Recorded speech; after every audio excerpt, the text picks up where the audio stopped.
Hello, everybody, and welcome here inside of Donald T. Simpson Gymnasium on the campus of Thermopolis Middle School. Middle school girls basketball on TBSN, brought to you by Kirby Consulting as well as Hot Springs Pharmacy.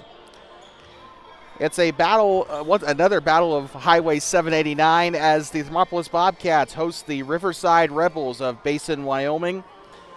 The team that a lot of older viewers might have remembered as the Basin Bobcats back in the day, but no more. The Riverside Rebels come to town here. The Bobcats were on the road in Basin last season. As far as we know, the boys will also be hosting Riverside in January. That being said, the Bobcats' third home contest of the season, not counting the Worland 7th grade team.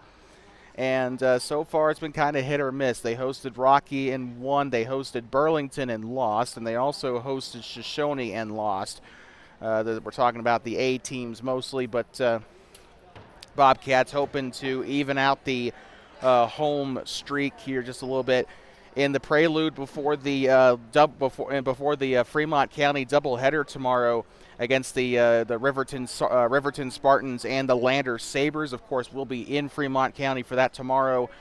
Don't you worry. Covering the 8th graders, though, 7th graders, we will give the 7th grade team a little bit of peace and quiet tomorrow in Riverton and Lander. But we're glad to have you with us here inside of Donald T. Simpson Gymnasium. The Thermopolis Bobcats and the Riverside Rebels of Basin, Manderson, and Hyattville. Mabry Schwann will be tipping off for the Bobcats. Tipping off for Riverside is Bryn Jensen. The Riverside Rebels wearing their all blacks with the red lettering. They'll be moving right to left. Bobcats wearing their home whites with purple lettering. They'll be moving left to right. Tip is away, and Riverside wins the tip, and we're underway from DTS. Up to the far side, holds on to the dribble. This one's loose. Ella Benefiel takes it away from Embry Kraft. To the near side, a chest pass to the left. This one's up, no good. Rebounded by Boren. That one's up, no good. Third time's the charm. It's up, and no, they're going to call a traveling violation. So no basket. They called the traveling violation on Boren. And with that, the Bobcat fans thought for sure that she was going to go to free throw land there. This one stolen away. Mabry Schwann and gets the scoop and score. That one's up and in, and already. What? Already a timeout, but it looks like just one basket, and they're like, yeah, we're going to call a timeout. So we'll be right back. It looks like it is Riverside timeout. Currently, ignore the scoreboard on your screen here. It is not 2-0 Riverside. It's 2-0 Thermopolis. We'll be right back in just a moment. You're watching middle school girls basketball on TBSN.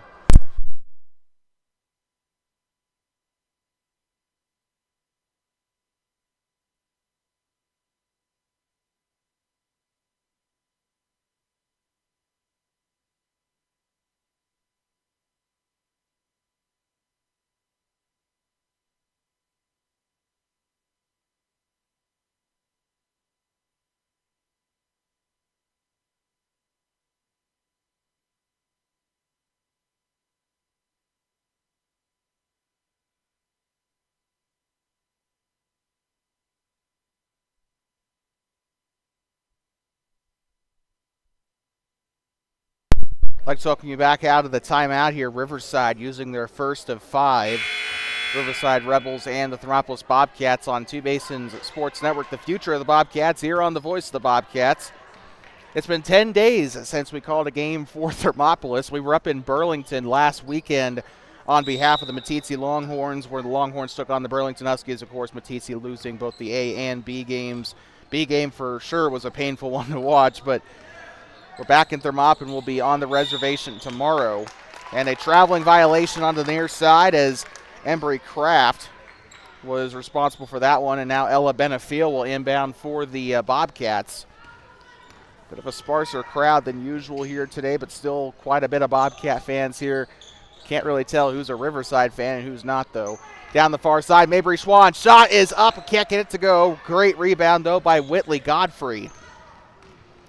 Bobcats were making quite a few of their shots in warm-ups considerably more than we've seen all season. We're hoping to see more improved shooting from them here today. Shots up, and speaking of it, rims out. That one was taken by Jensen. And near side, that is going to be about as easy of a call as you can make. That's going to be a traveling violation on Crayley Williams. That's going to send it back up to Riverside. Hudson Hopkin will be into inbound here. Embry Crafts coming up the timeline here. Moves to the near side, picks up the dribble. Now she'll give it inside to Bryn Jensen. Shots it for the left side. Cha-ching.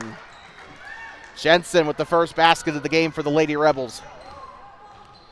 Near side, and Benefiel with a risky catch down the right side. That one kind of worked out as a pass there. Crayley Williams tries to put up the shot. Hannah Boren there to get it. Now Mabry Schwann into the paint. Shots up, can't get it to go. Grabs the rebound, swings, kicks it out.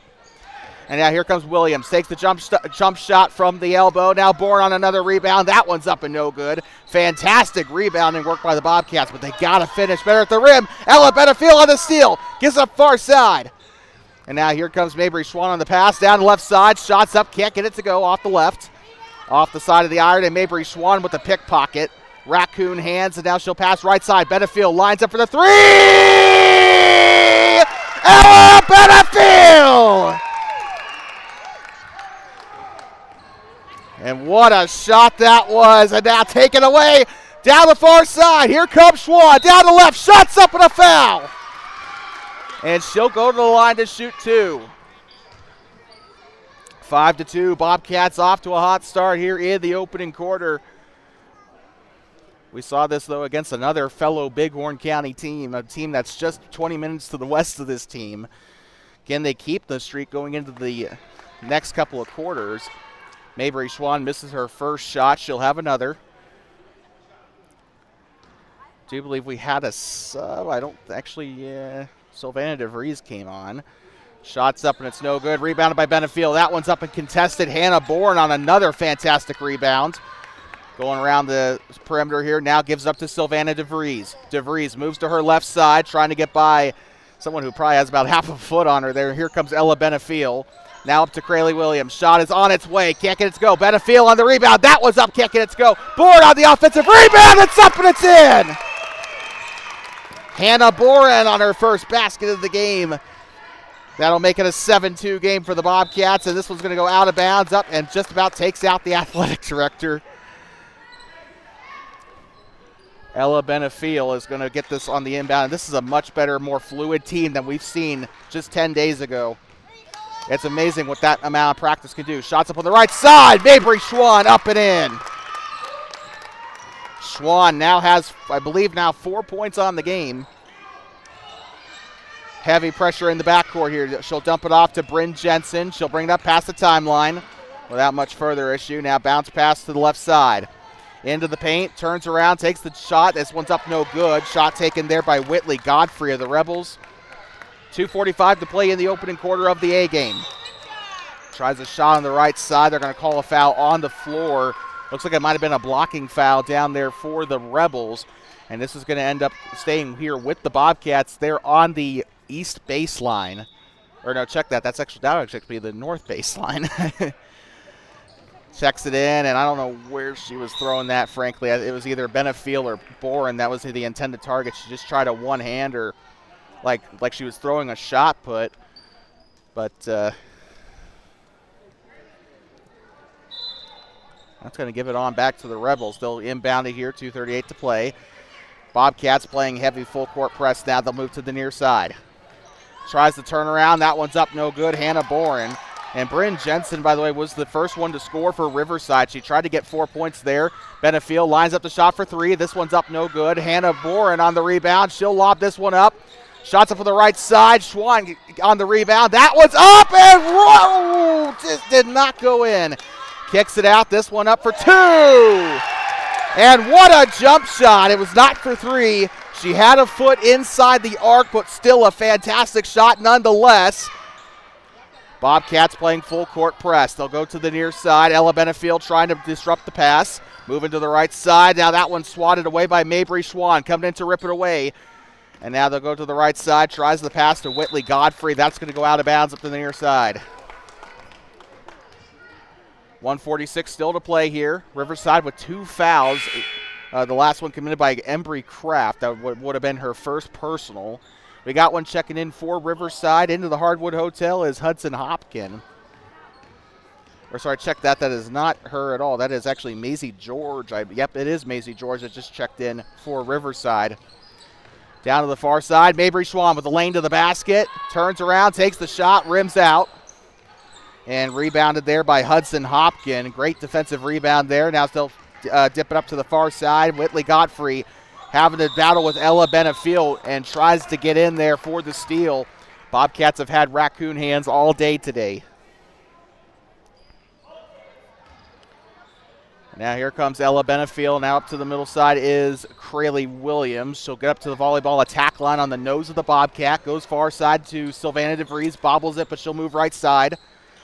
Now up to Mabry Schwann. Breaks in. Takes a shot on the running shot. Gets her own rebound. That one's up and it's in. Schwann with 6 points on the day.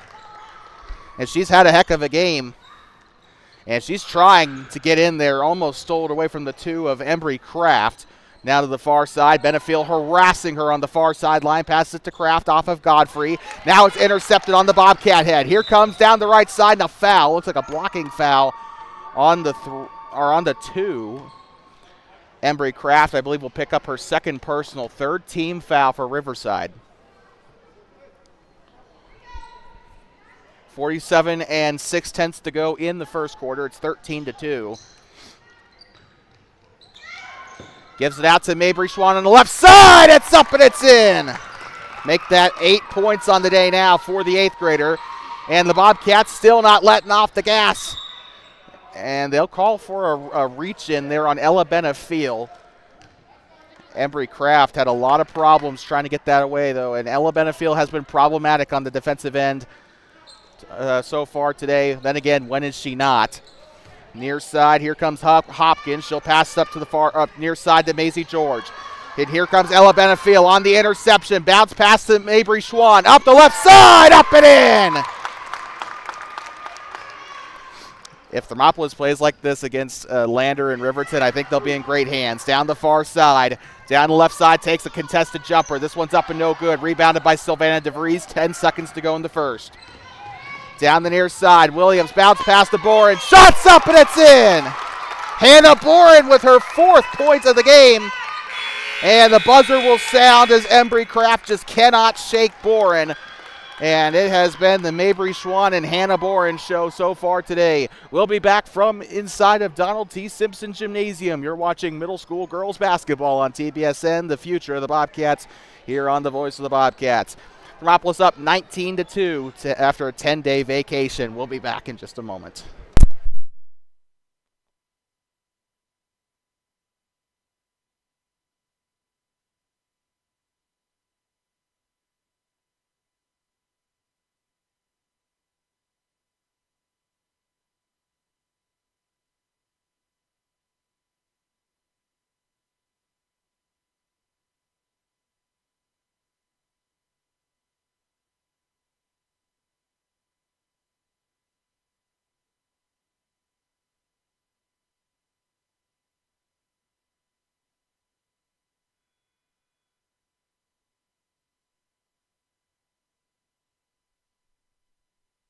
Like talking back here inside of Donald T. Simpson Gymnasium, home of the Bobcats.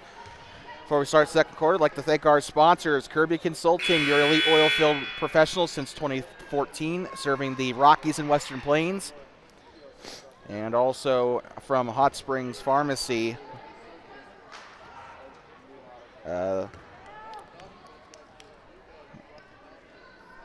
Rebels getting ready to check this one in as we get ready to start the second quarter here in Thermopolis. And I accidentally gave Riverside a second. Did I accidentally give them another timeout or 6th timeout there? Good Lord. Down the far side, here they go. Shot is up on the turnaround. That one's up no good. And Amelia Johnson, fresh into the game, will get the rebound. Bobcats already putting in some of their B team. Here comes Annabelle Wire. Shots up and gets it to go. Annabelle Wire with her first points of the game. And Wire has always been kind of a bit of a defensive specialist, but she's getting us so much better at taking those shots and making them. She's made quite a few field goals in this half of the season. Now here comes Wire off the steal, coast to coast, down the right side. Johnson on the rebound. That one's up and no good. And they're still trying to rip it away, and I think they're going to get Reagan Schaefer on the foul there. That's my favorite referee down there, by the way, on that baseline. And he'll nab her with her first foul of the game, first team foul of the quarter for Thermopolis. I think that's the first foul period for Thermop. I don't think they got any fouls in that first quarter. Down the far side, loses control of the ball, picks it up, bounce pass up to the mid-range. Back turned here, tries to get out of it, takes the shot, it's up and it's in. Riverside will get their first basket of the quarter, and their first basket since the first minute of the first quarter. Amelia Johnson gives it into Estenson. Now backdoor to Reagan Schaefer. It's up, and they'll call a shooting foul. That's going to send her to the line to shoot two. 4:51 to go in the second quarter. You're watching the A game here on TBSN, although Thermopolis has put in some of their B team players, actually all of them, because you can see on the scoreboard they're up 21-4, and they're still scoring even with the B team in, as Annabelle Wire nailed a jump shot to start the quarter. First shot is missed here for Schaefer. She'll try the second one. That one's not going to go anywhere near the rim. This is going to go back up to the Rebels. And, I don't really blame, I'm not usually a fan of putting away the starters. This is going to be very controversial, but I'm not a fan of putting away the starters usually. However, considering the fact that the Bobcats have a doubleheader tomorrow against Lander and Riverton, I think that it's justified to rest your starters here. That's going to be taken away by Estenson. She'll give it up to Amelia Johnson. Now here comes Estenson, backdoor to Amelia Johnson, kicks it out to Schaefer. She'll try to drive down the baseline. Schaefer trying to spit it out to Amelia Johnson. Johnson tries to pass left. It's tipped, but Wire's able to get it. Also tipped there by Bryn Jensen. Jensen and on another tip there. Aunt Wire keeps a hold of it. Passes it far side to Reagan Schaefer. Schaefer stops, gives it back door to Estenson, and now up to Annabelle Wire. Wire trying to keep her at arm's length here. Very good job there, though. She's recognizing it, and this is going to be taken away. Turnover down the far side. Shot on its way. It's up, and it's in. Number 22, JoJo Arthur. Do believe that is her. I believe she now has 4 points on the game. I believe she scored that last basket for Riverside. Is a football score here. Takes the shot. It's Hannah Bourne. It's up, and it's no good. Avery Teeples attempts the rebound. It's going to go out of bounds up toward the exit near the entrance to the weight room over there, if my memory serves. Then again, I have not taken regular classes in this building for, good Lord, 7 years. So my memory might be a little bit faded by now. Down the left side, loses control of the ball, picks it up. Tries to swing out of it. This one's taken away by Annabelle Wire. It's tipped right back away. 23 with it. That is Ariana Velasquez on the takeaway. Whistle was called down there underneath the basket. 3:16 to go here in the second. You're watching the A game here on TBSN. And they didn't even make it one quarter before they took out the starters. Keep in mind, today's the 14th, right? Yeah, so I believe tomorrow bright and early, they're taking on the Riverton Spartans and the Lander Sabres tomorrow. I don't know which order, though. I'm going to have to probably talk with the coaches after this game, after the C game concludes today, just so I don't run into a situation from last year during the boys game where I had to scramble to Lander. Amelia Johnson tries to feed it into Teeples. Now Johnson spits it out to Estenson, gives it back inside. Avery Teeples, up and in! Bobcats with only their second basket of the quarter since putting in the B team here. This is kind of a de facto B game at this point. We've said that multiple times, but gets up to the far side. Avery Teeples trying to go to it on the far side. Goes out of bounds, and they're going to say this is going to go back to the Bobcats. 23-6 in case you're just tuning in. It is a football score. Speaking of which, football championships are today. Completely forgot about that. I only really care about the six-man championship, Burlington versus Little Snake River. That's out of bounds, and it's going to go back to Riverside. Looks like we got some of the starters checking back in. It looks like all of them checking back in. Hannah Boren Sylvana DeVries back into the game. Mabry Schwann, Ella Benefiel, and Crayley Williams, all of them into the game here. Ryan Schaefer, he's going to call his players back, though. They're not going to play a press defense like they were earlier. He's calling his girls back to behind the timeline, letting Riverside breathe a little bit there. Bobcats had a suffocating press defense earlier to start this game. Picks up the dribble, now goes up to the top, or goes up to the free throw line.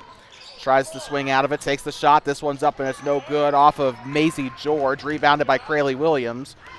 And now here comes Ella Benefiel. Baseball pass over to Sylvana DeVries. She'll move right side. Court Monster gets her, but she still gets it to Mabry Schwann. Down the left side. Shots up and it's in. 2:10 to play here in the second quarter, as Mabry Schwann is now into double digits on the day by our count. Down the left side. Tries a contested shot. That one's up. Almost had a chance to go in, though. Good shot there by Bryn Jensen. And still trying to swing out of it. What's crazy, we haven't seen any tie-ups yet today. That actually just kind of reminded me. They're going to call the foul there, the defensive foul on the Bobcats. And Mabry Schwann will get nabbed with her first personal. Third team foul for the Bobcats. Only their third foul of the game. They did not commit any fouls in that first quarter. Riverside going to pass in from the far side. Down the right side it goes. Takes the shot. It's up and it's in. Number 42, Bryn Jensen.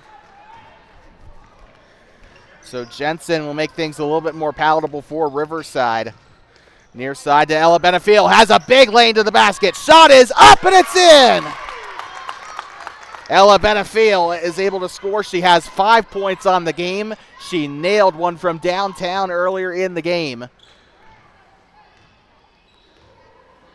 Now up past the timeline. Here comes the two of Embry Kraft. Gives up backdoor. Now the bounce pass is going to be taken back by Hannah Bohr, and that'll be the first jump ball called this afternoon. The Bobcats will get the ball back. 66 ticks left on the board here in the second quarter.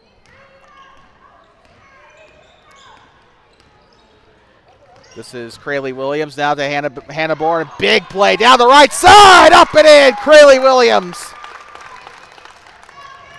And you can definitely tell the Bobcats have been working on that backdoor play. We saw it debut during the 10-sleep game where they gave it to Hannah Bohr and then she would give it off to her point guard. And it's been working wonders here for the Bobcats. Down the far side, this one's up and no good. Crayley Williams loses her footing a little bit. Down the right side they go. Takes the shot from coast to coast. Can't get it to go. And we got a foul called on, I believe, Boren. So they're going to give her the foul. Fourth team foul, first personal foul for Hannah Boren. 30 seconds to go here in the second quarter. Up past the timeline, now switches to her left hand. Picks up the dribble.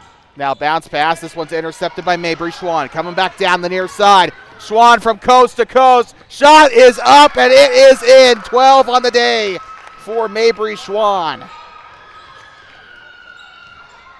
The Schwann's van has delivered today. Ball is loose down, and that is taken away by Ella Benefiel. Coming back down the other end, and the buzzer will expire, which is too bad because Crayley Williams actually made that shot. And so we're going to take a quick breather, and we will be right back. A very quick A game so far. We've only been live for 28 minutes, and 6 of that has been warm-ups. So a very snappy A game so far. So we'll be right back in just a moment. 5 minutes have been put up on the board for halftime. And there's going to have to be a lot of adjustments made by the Rebels here as the Bobcats are on track to score their most points in this season. They put up 38 against Grable to start the season. That was their most points scored up to this point. So let's see if they can kind of eclipse that mark. They're only 7 points or so away from doing that. We'll be right back in 5 minutes. You're watching middle school girls basketball. It's the A game from Thermopolis Middle School as the Riverside Rebels of Basin, Manderson, and Hyattville take on the Thermopolis Bobcats. We'll be back in just a moment.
Thanks for welcoming back here inside of Thermopolis Middle School, home of the Bobcats.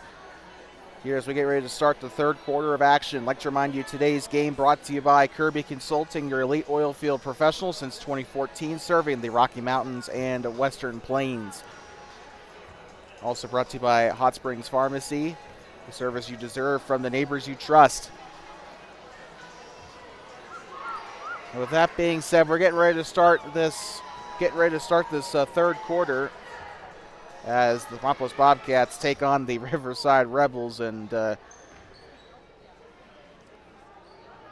I would make a joke here. I don't know enough about Custer's Last Stand to really to be able to do that. So, but 12 minutes to go in this A game, and for Riverside, frankly, it's probably going to be the longest 12 minutes of their life. They have not had a great game, and I expected actually a lot more out of this Rebels team.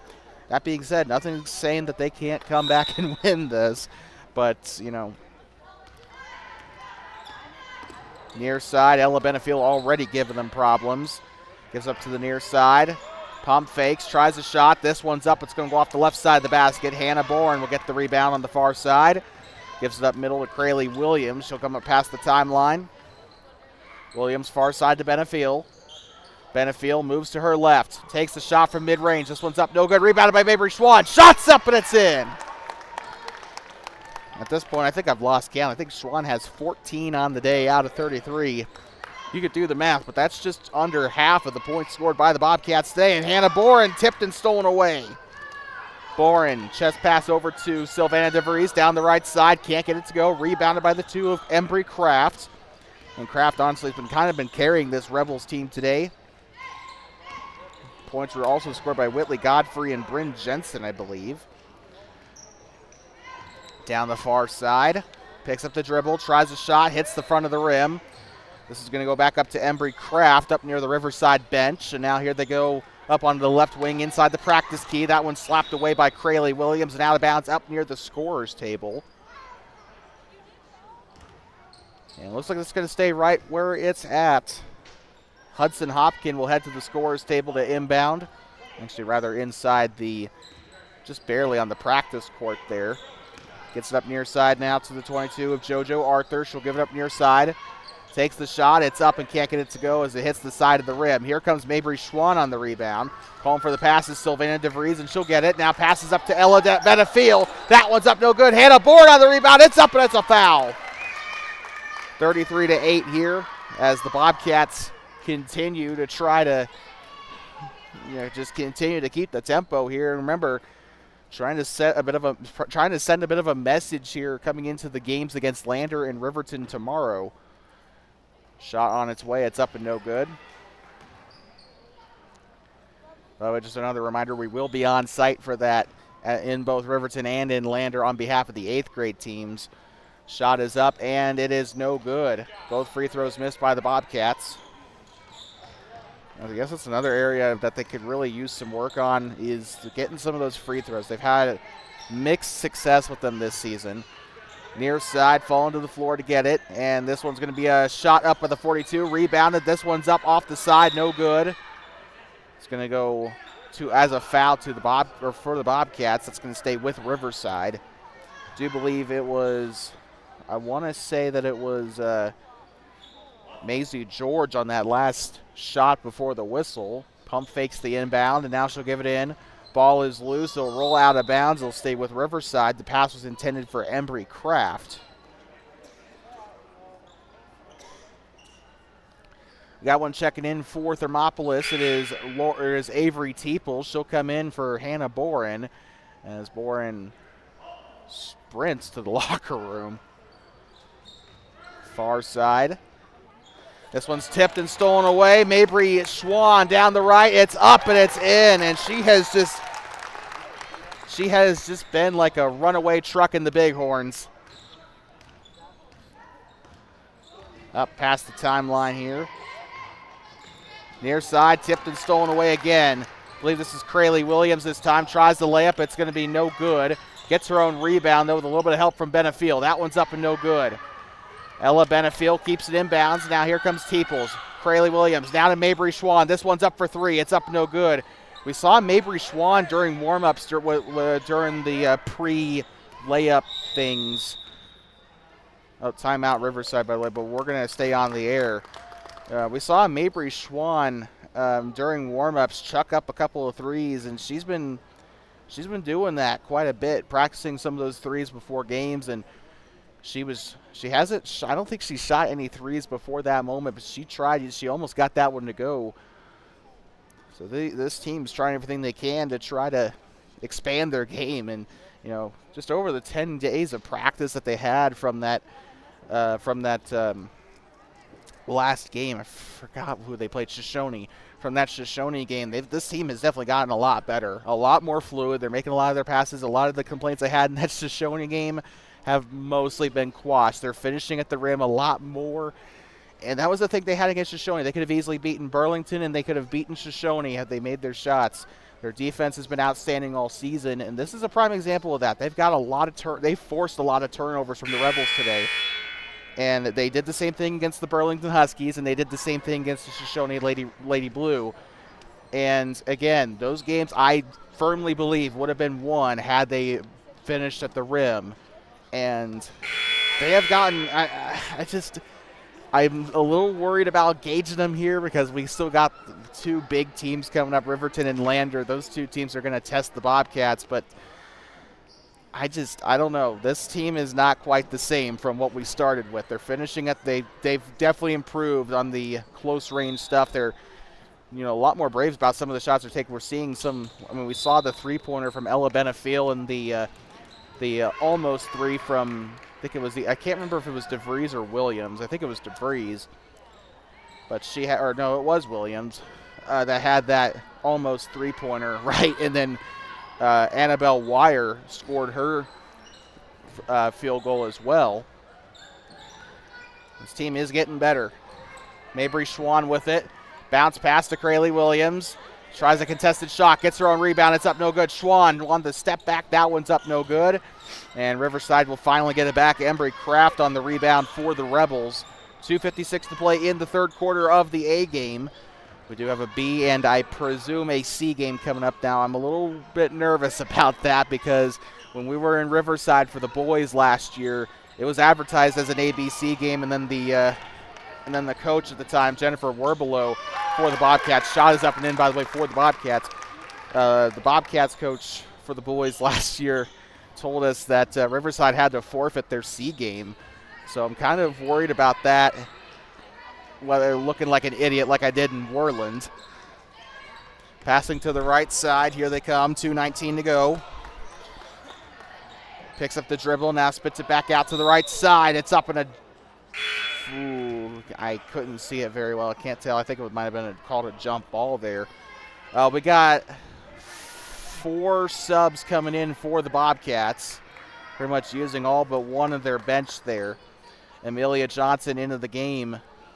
And I'm trying to see who has stayed out of that. I think this is Reagan Schaefer. I believe this is Schaefer bringing it up. Yes, it is. Avery Teeples is on the floor. Lillian Estenson and Annabelle Wire all onto the floor. Trying to feed this one back. Avery Teeples now backdoor. Gives up now. Amelia Johnson goes in behind her. Good move there with the ball.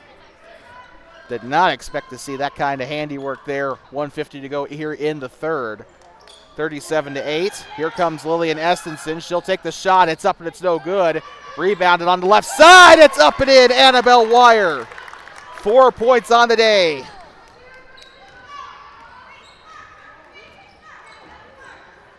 Down the far side. This one is out of bounds off of Embry Kraft, although they said it was touched by Schaefer on the far side. Coming into inbound will be the 35 of Hudson Hopkin. And she is in a little bit of trouble there up near the timeline. Oh, Lord.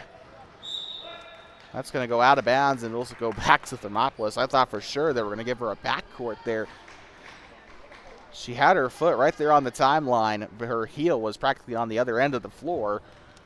1:20 to go here in the third quarter.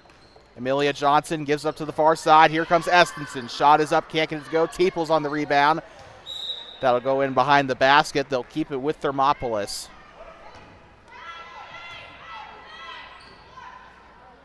1:11 to go. Despite the gap, it's not. By the way, 39-8. Your scoreboard is lying to you. We forgot to change it on our end. We do apologize. It is 39-8, not 37-8. Out of bounds. It's going back to the Rebels. Surprisingly, despite the gap, the clock's not running full time here. I think I can't remember if it's 35 or 40 at the middle school level.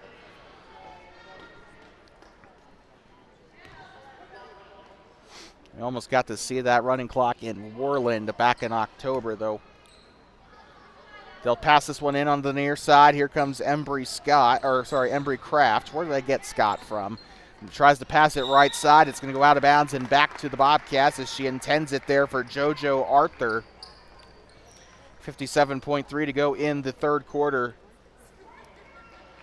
Amelia Johnson will receive the inbound here on the ear of the Bobcats. She'll stop there at the attack line. Now feeds it into Estenson. Avery Teeple's shot is up. Can't get it to go. Shot clock is disabled as if they are using it to begin with, although they did have a gap in the Shoshone game where the clock accidentally ran. And they're going to call the backcourt violation on Embry Kraft. So she went in front of the timeline and then back behind it. So that's going to give it back up to the Bobcats with 36 seconds to go here in the third. Don't forget, B game coming up right after this. Amelia Johnson with it.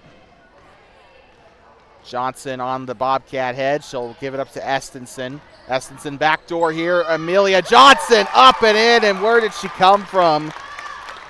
Just like the Magic Man. Now you see me, now you don't.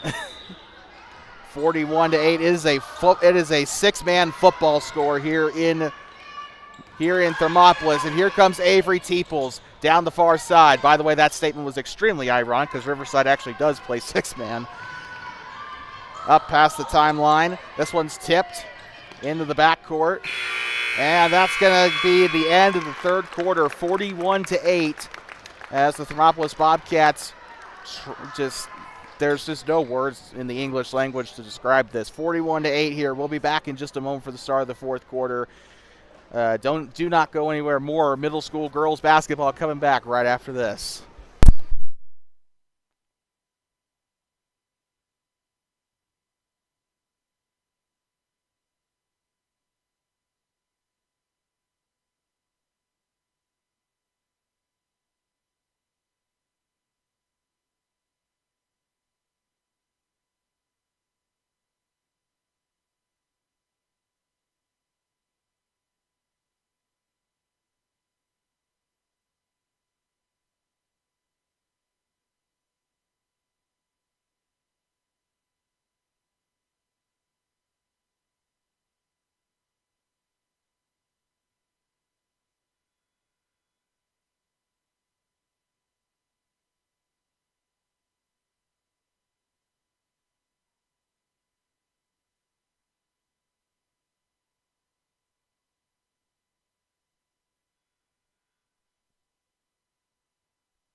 Nice welcome back here inside of Donald T. Simpson Gymnasium, home of the Bobcats, Riverside Rebels, and the Thermopolis Bobcats on TBSN. Brought to you by Kirby Consulting and Hot Springs Pharmacy. If you'd like to add your name to the list of supporters, it's not quite too late yet. Although we are at the after this game, we are actually halfway past the girls' basketball season, if you can believe it. Ball is tipped and out of bounds. It's going to go right. I was going to stay right here with Riverside. B game coming up right after this. We could see some of Riverside's B team getting ready to go. They're all suited up. They're ready to go. Passing it in down the right side. Picks up the dribble. Bounce pass. Back up, and this one's stolen away by Annabelle Wire. Down the left side. Goes to the basket. Shot is up and cannot get it to go. Grabs the rebound. That one's up and short. Rebounded by Caitlin Scott. And now here comes Ariana Velasquez up past the timeline here. And this one's tipped, stolen away. Raccoon hands for Wire. Takes the shot and the foul to go with it. And Annabelle Wire said this multiple times. One of the best defenders for the Bobcats. forces a lot of turnovers each game, and that was a big one there.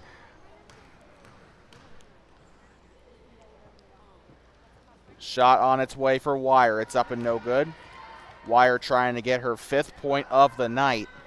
Can I say night yet? No, I can't. It's only 3:15. Sun hasn't set quite yet. Wire's second shot coming up here. This one's up, lines it up, and gets it to go. Wire now with 5 points on the evening, or on the afternoon. She's just had a fantastic game. I believe this is the most points she's scored in a single game all year, A or B. Now to the far side, to pass it up left side, avoids the mid-range shot. This one's up no good, and Mabry Schwann is going to get the rebound. She was willing to let it go out, but looked like it was just going to stop right there short of the baseline. Now here comes Annabelle Wire. Oh, she'll keep it in. That one's going to go back to the 42 of Bryn Jensen. Bringing it slowly up past the timeline. It's 10 seconds in NFHS rather than 8. Trying to get away from it here, and now falling to the floor. She'll pass this one up near side to Jensen. Jensen picks up the dribble, now gets it into the paint. Shot is on its way. It's up and in. Whitley Godfrey with 4 points on the game, I believe, tonight. Up past the timeline is Amelia Johnson. Picks up the dribble, now bounce pass to the far side. And trying to rip it away from Reagan Schaefer, and Hudson Hopkins was just taking out her frustration there on poor Reagan. She was getting really aggressive in there. Reagan will be up there on the far side to inbound. Schaefer looking for an open option, gives up to Mabry Schwann at the volleyball line. Schwann to the left side. Keeps it going underneath the basket, picks up the dribble. I'm actually kind of surprised they didn't call double dribble on that, but I'll keep my tongue tied there. 4:18 to go here in the fourth. Reagan Schaefer on the baseline up toward the exit. It would help if I put the camera on there. Gives it inside to the right side. It spits it out to Mabry Schwann. Shot is up, cannot get it to go. Rebounded by the 21 of Caitlin Scott. Have barely called her name tonight, but she is starting to make a bit more of an impact here as the game wanes. Probably see a lot more of her in the B game. This one taken away by Amelia Johnson down the far sideline. And it is going to end up being a foul. We got 2 coming in for the Bobcats. Hannah Boren and Ella Benefiel checking into the Hardwood Hotel. I do believe we also got a couple more. And it looks like Ashley Clear is going to call a timeout. The Bobcats will use their first one of the afternoon. Both teams now sitting at 4 left on the board here. We'll be back 42-10. It is a football score here in Thermopolis. Riverside Rebels taking on the Thermopolis Bobcats. Bobcat timeout. More middle school girls basketball returns when we come back.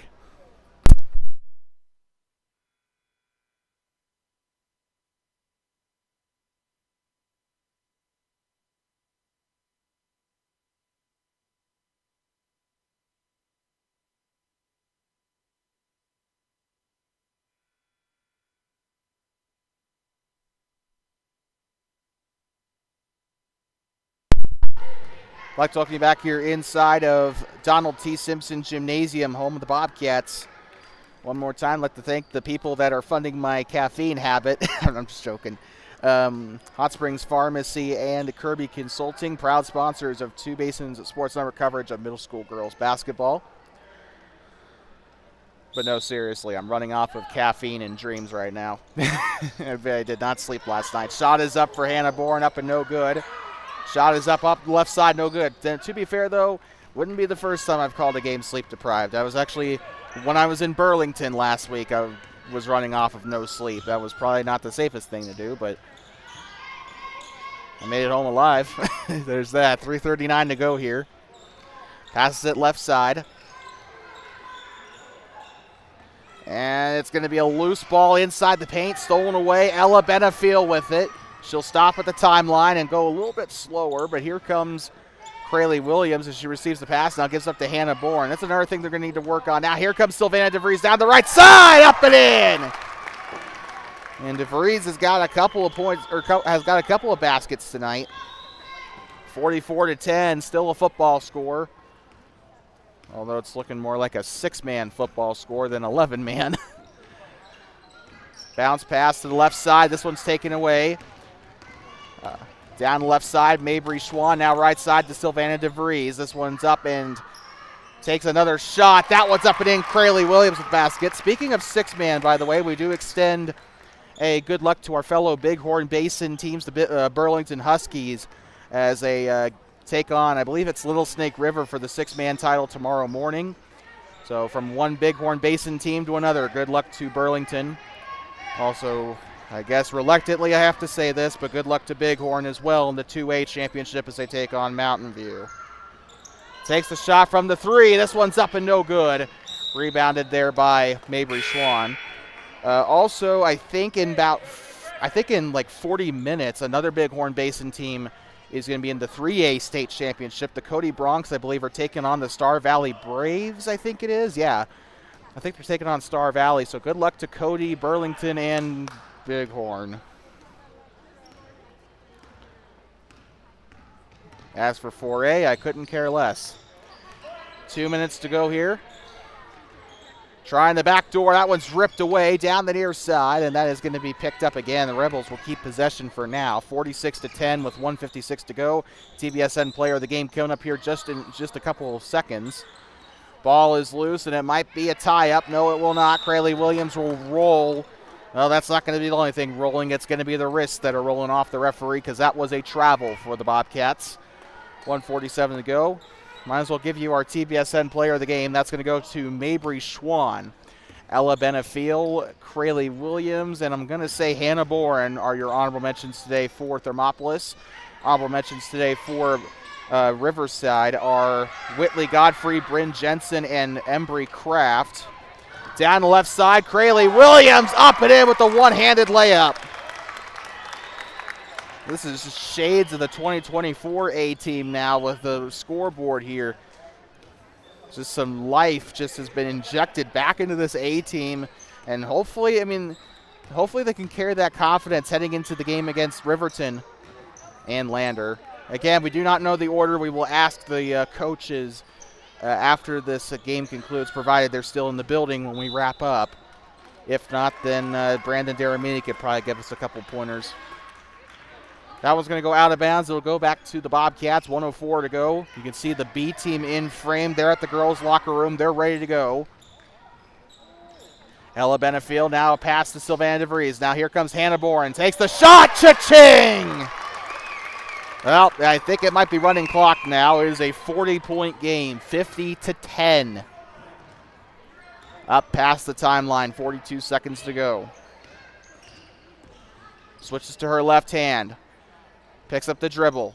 And now trying to reach in there is Crayley Williams. She's hungry for more. Now bounce pass to the right side. That's another thing. I don't like the way Riverside's keeping their eye on the floor. They always coach you to keep your eyes up. And that might be a thing, too, because Riverside has had a lot of turnovers today. And I think that might be a core reason why. Yep, the clock is running. So it is 40 points in middle school. I know for high school, I think the Mercy is like 45. Passes it up to the far side. This is going to be up to the left wing. 3, 2, 1. Takes a last-second shot. And I thought for sure that was going to be a Bandy pick-and-paw shot there. If you watched our Matitsi broadcast. Or no, that wasn't pick-and-paw that scored that, actually. It was, good Lord, it was the 7th grader from Matitsi that scored that. But if you watched our Matitsi broadcast, you would know that. That's going to conclude the A game. Not exactly going to be a very fun bus ride home for Riverside after that one for the A team. But B game still coming up after this. Redemption still possible for the Riverside Rebels. We don't mean to rag on them. It's just, I don't know. Things just don't come out the right way, I guess. 50-10 is your final score. The Thermopolis Bobcats with a massive win over the Riverside Rebels. One of the many battles of Highway 789. And we'll be back in 5 minutes for the start of the second game, the B game. I got to get my butt down there and get a roster for Riverside. So we'll see you in a little bit. Final score of the A game, the Thermopolis Bobcats 50, the Riverside Rebels 10. Once again, your player of the game is Mabry Schwann. I believe that's the 3rd time we've given her that award this season. We'll be back for the start of the B game in just a moment. You're watching middle school girls basketball on Two Basins Sports Network.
I'm talking back here inside of Thermopolis Middle School here at Donald T. Simpson Gymnasium. Middle school girls basketball on TBSN, brought to you by Hot Springs Pharmacy and Kirby Consulting.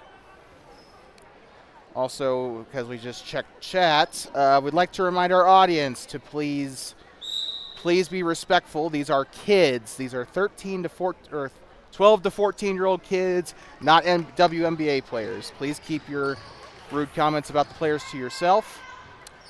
Left side, it's Amelia Johnson here to Reagan Schaefer. We have the lineup here. We have last names for Riverside, but not first names. So we'll be calling them by their last names today in this B game. Hallen Bowker on the rebound for the Bobcats off the shot.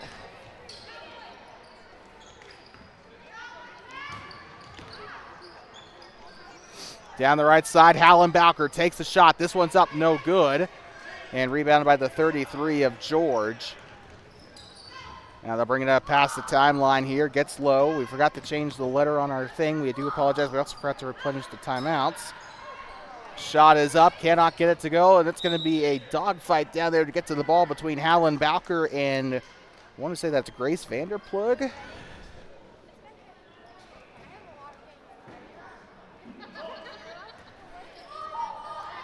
And getting ready to pass it in is Velasquez. Played a lot in that, if that's the same Velasquez I'm thinking of, played in that A game quite a bit. Passing it over to the far side. Here comes the shot by Schaefer. That one's up. Can't get it to go. Hallen Bowker trying to get a hold of it as I assume that's some of the C team getting ready for their game. So I guess we are going to have a C game today.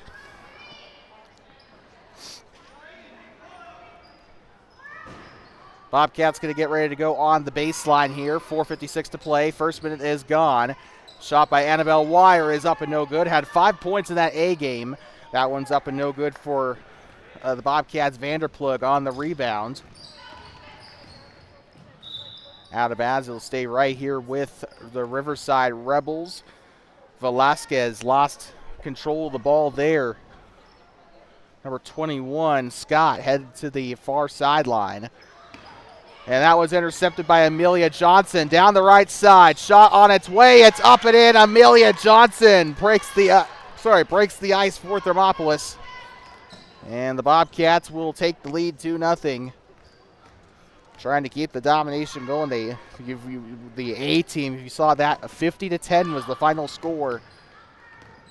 Left side takes the shot. It's up and a foul. Good defense by the Bobcats. Unfortunately, the hand just went where it wasn't supposed to. 4:18 to go.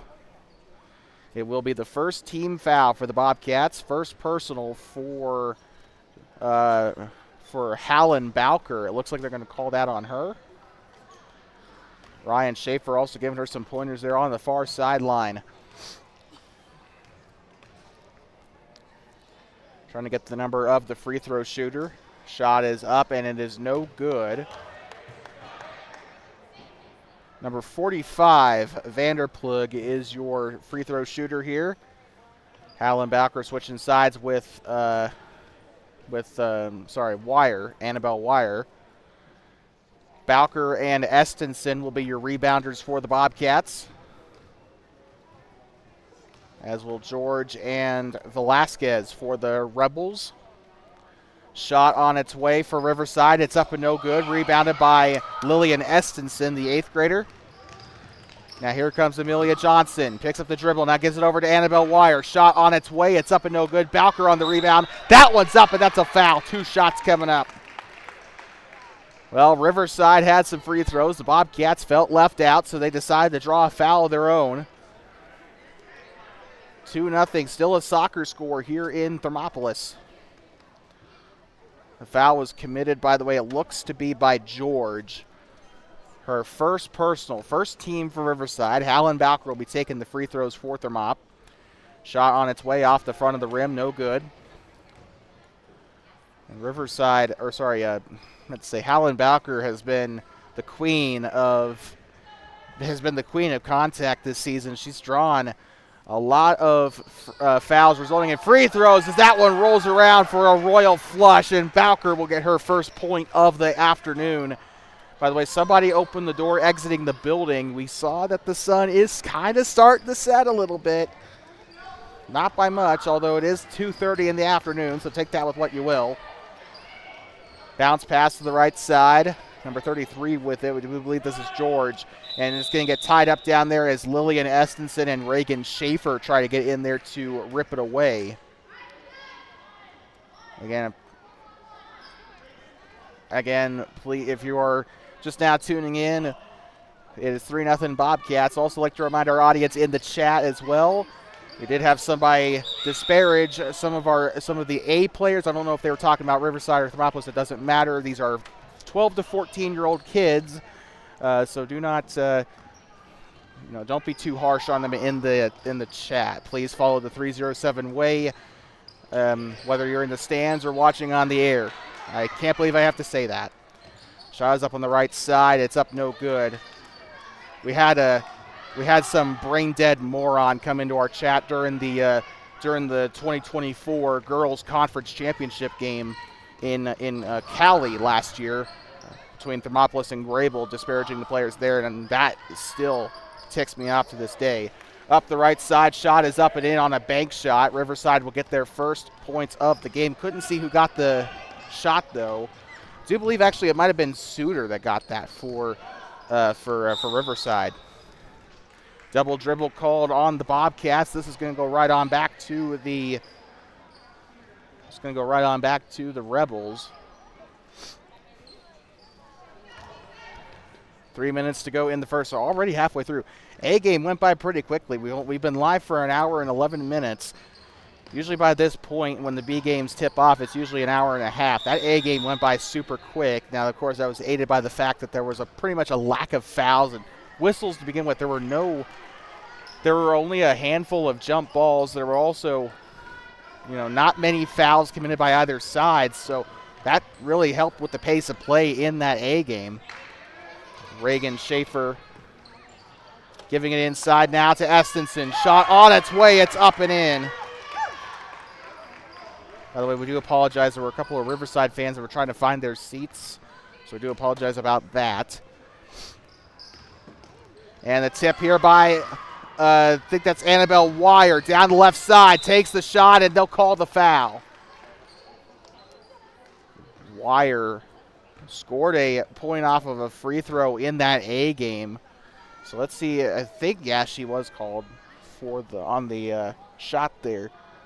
So let's see if the 8th grader can get her first points of the B game here. It'll be 6 points total in the afternoon as a whole if she can make this one. But B game, unfortunately, the stats will reset there. So, but she's looking for her first points of the B game. Shot on its way for Wire. It's up and short of the rim. Got one checking in. Got two checking in for Thermopolis and one for Riverside. Jesse Moore and McKenna Mackey checking in for Thermopolis. And it is Triplet checking in for Riverside. Again, we do not have first names for the Riverside players. They only gave us the last names and the numbers, which I guess it's better than just giving us the first names like Worland did. That one's up and no good. So the whistle will cause the ball to be inbounded. The thing about middle school basketball, at least in our conference, is that if you miss your free throw or your last free throw, it's automatically given on an inbound, regardless if it's rebounded, which I guess I kind of understand it, but it's just kind of foreign being so used to watching high school and college basketball. A foul committed there on the middle of the floor. 2:10 to go in the first. By the way, all signs are pointing to us having a C game. We did see the C team for Riverside get dressed out and ready to go. Some of them are walking back and forth between the aisles here as well. Ball is loose on the near side. Suter tries to hold on to it. She's not the only number 4 that's had to do most of the heavy lifting. Remember back in that A game. Vander Plug will get ready to inbound, and now here comes Kraft subbing in the as Peterson goes to the bench there. Apologize for the porky pig there. 5'2", Oh, we completely forgot to update our scoreboard. We do apologize for that. 5-2 is your score, not 3-0. Suter with it, back turned, and now she'll look to go past the volleyball line. Guarded by Amelia Johnson. That one's tipped away by Annabelle Wire. Coming back down the far side. Passes it up to Amelia Johnson. A contested shot up and in. Johnson with 4. Johnson right now the Bobcats' leading scorer. She has 4 points on the afternoon. Hallen Bowker with 1. And I can't remember who has the points to fill in that gap there. 1:30 to go. Shot is up from the left. That one's up no good. Amelia Johnson on the rebound. Johnson coming back through transition. Loses control of the ball, but she's going to pick this one back up. She'll look to go right side to Wire. Wire takes the shot from 2. That one's up and cha-ching! And they'll call that one a 2-pointer. She had a foot inside the arc, and I think her pivot foot was halfway inside the 3-point line, but still would have been cool there. Wire, like we said, she's not really the greatest when it comes to those close shots, but I am noticing that she's doing really well with some of those mid-range jumpers. Wire lobbing up another one. That one's up and no good. Almost got it to go. Hallen Bowker on the offensive rebound. Shot is up from the left side. Bowker can't get it to go. She was looking for 3 points there total. She scored off of a free throw earlier. Looking, a chest pass from Kraft. Shot is on its way. It's up and it's no good. Rebounded. This one's up on the right side. Up and in. George is going to get the basket and the call. And so they're going to send George to the line to shoot 1 to try to convert the and 1. The foul was committed by Jessie Moore for her first personal, 13 foul for the Bobcats. Shot is up, 26 seconds to go. That one's off the rim and no good. And rebounded. Clock goes a little delayed. And here comes Johnson on the breakaway down the right side. 1-on-1. It's out of bounds. And they're going to say this is going to go back to Riverside. And Johnson only had 1 man to beat. It was Triplett. Good hustle there by Triplett for the Rebels to minimize the damage there. 5-point game still here in Thermopolis. Bounce pass to the far side. Now to bounce it goes off of George. This is going to stay here, I believe, with Riverside. 11 and a half seconds to go in the first. Thank you to everyone who's tuned in up to this point. B game action. A team, in case you missed the A game, Thermopolis beat Riverside in the A game 50-10. It was just domination. The Bobcats actually had to play a lot of their B players for half the game. And that one's off of the shin and out of bounds. That one was like a rocket toward head coach Ashley Clear there. 5.6 ticks to go on the board here in the first quarter. They'll pass this one in. It's tipped by Annabelle Wire and out of bounds. 3.4 to go in the first. And Riverside will try again here from that far sideline. They'll line up towards the scorers table. Suter is going to toss this one in. 3, 2, out of bounds. The clock will stop at 1 7/10. And Bobcats, I guess, like we said, it's kind of systemic. They have a really good defense all across the board, and that is going to conclude the quarter as Kraft was the last one to touch it, and it got taken away there by the Bobcats at first. So we're going to be taking a quick break here in just a moment. We'll be back for the start of the second quarter. Thermopolis Bobcats lead over the Riverside Rebels 9-4. We'll be back from Donald T. Simpson Gymnasium on the campus of Thermopolis Middle School here in just a moment.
Like talking back here inside of Thermopolis Middle School, home of the Bobcats. Second quarter about to get underway here in this B game.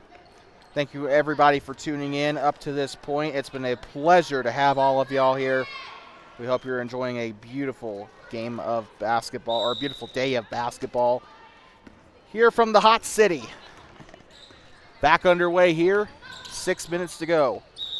And Reagan Schaefer will tie it up down there on the near side. Kraft was trying to keep a hold of it for Riverside. And now Schaefer will have this on the near side. And Schaefer's been a key piece of this B team. And now look at who's into the game. Jenny Daramidi. Probably see a little bit more of her in the C game. Jesse Moore, backdoor here to Schaefer. That one's up no good. Daramidi on the shot, on the putback. That one's up no good. And a great rebound there for George as she'll give possession back to the Rebels. Up to the far side. Here comes Kraft. Tries a bounce pass to the right side. Shots up and contested there by Estenson. Jesse Moore getting in there and trying to rip it away from Vanderplug. 5:25 to go. Got one checking into the Hardwood Hotel here for Riverside. Trying to get the jersey number here, but she'll be coming in for George.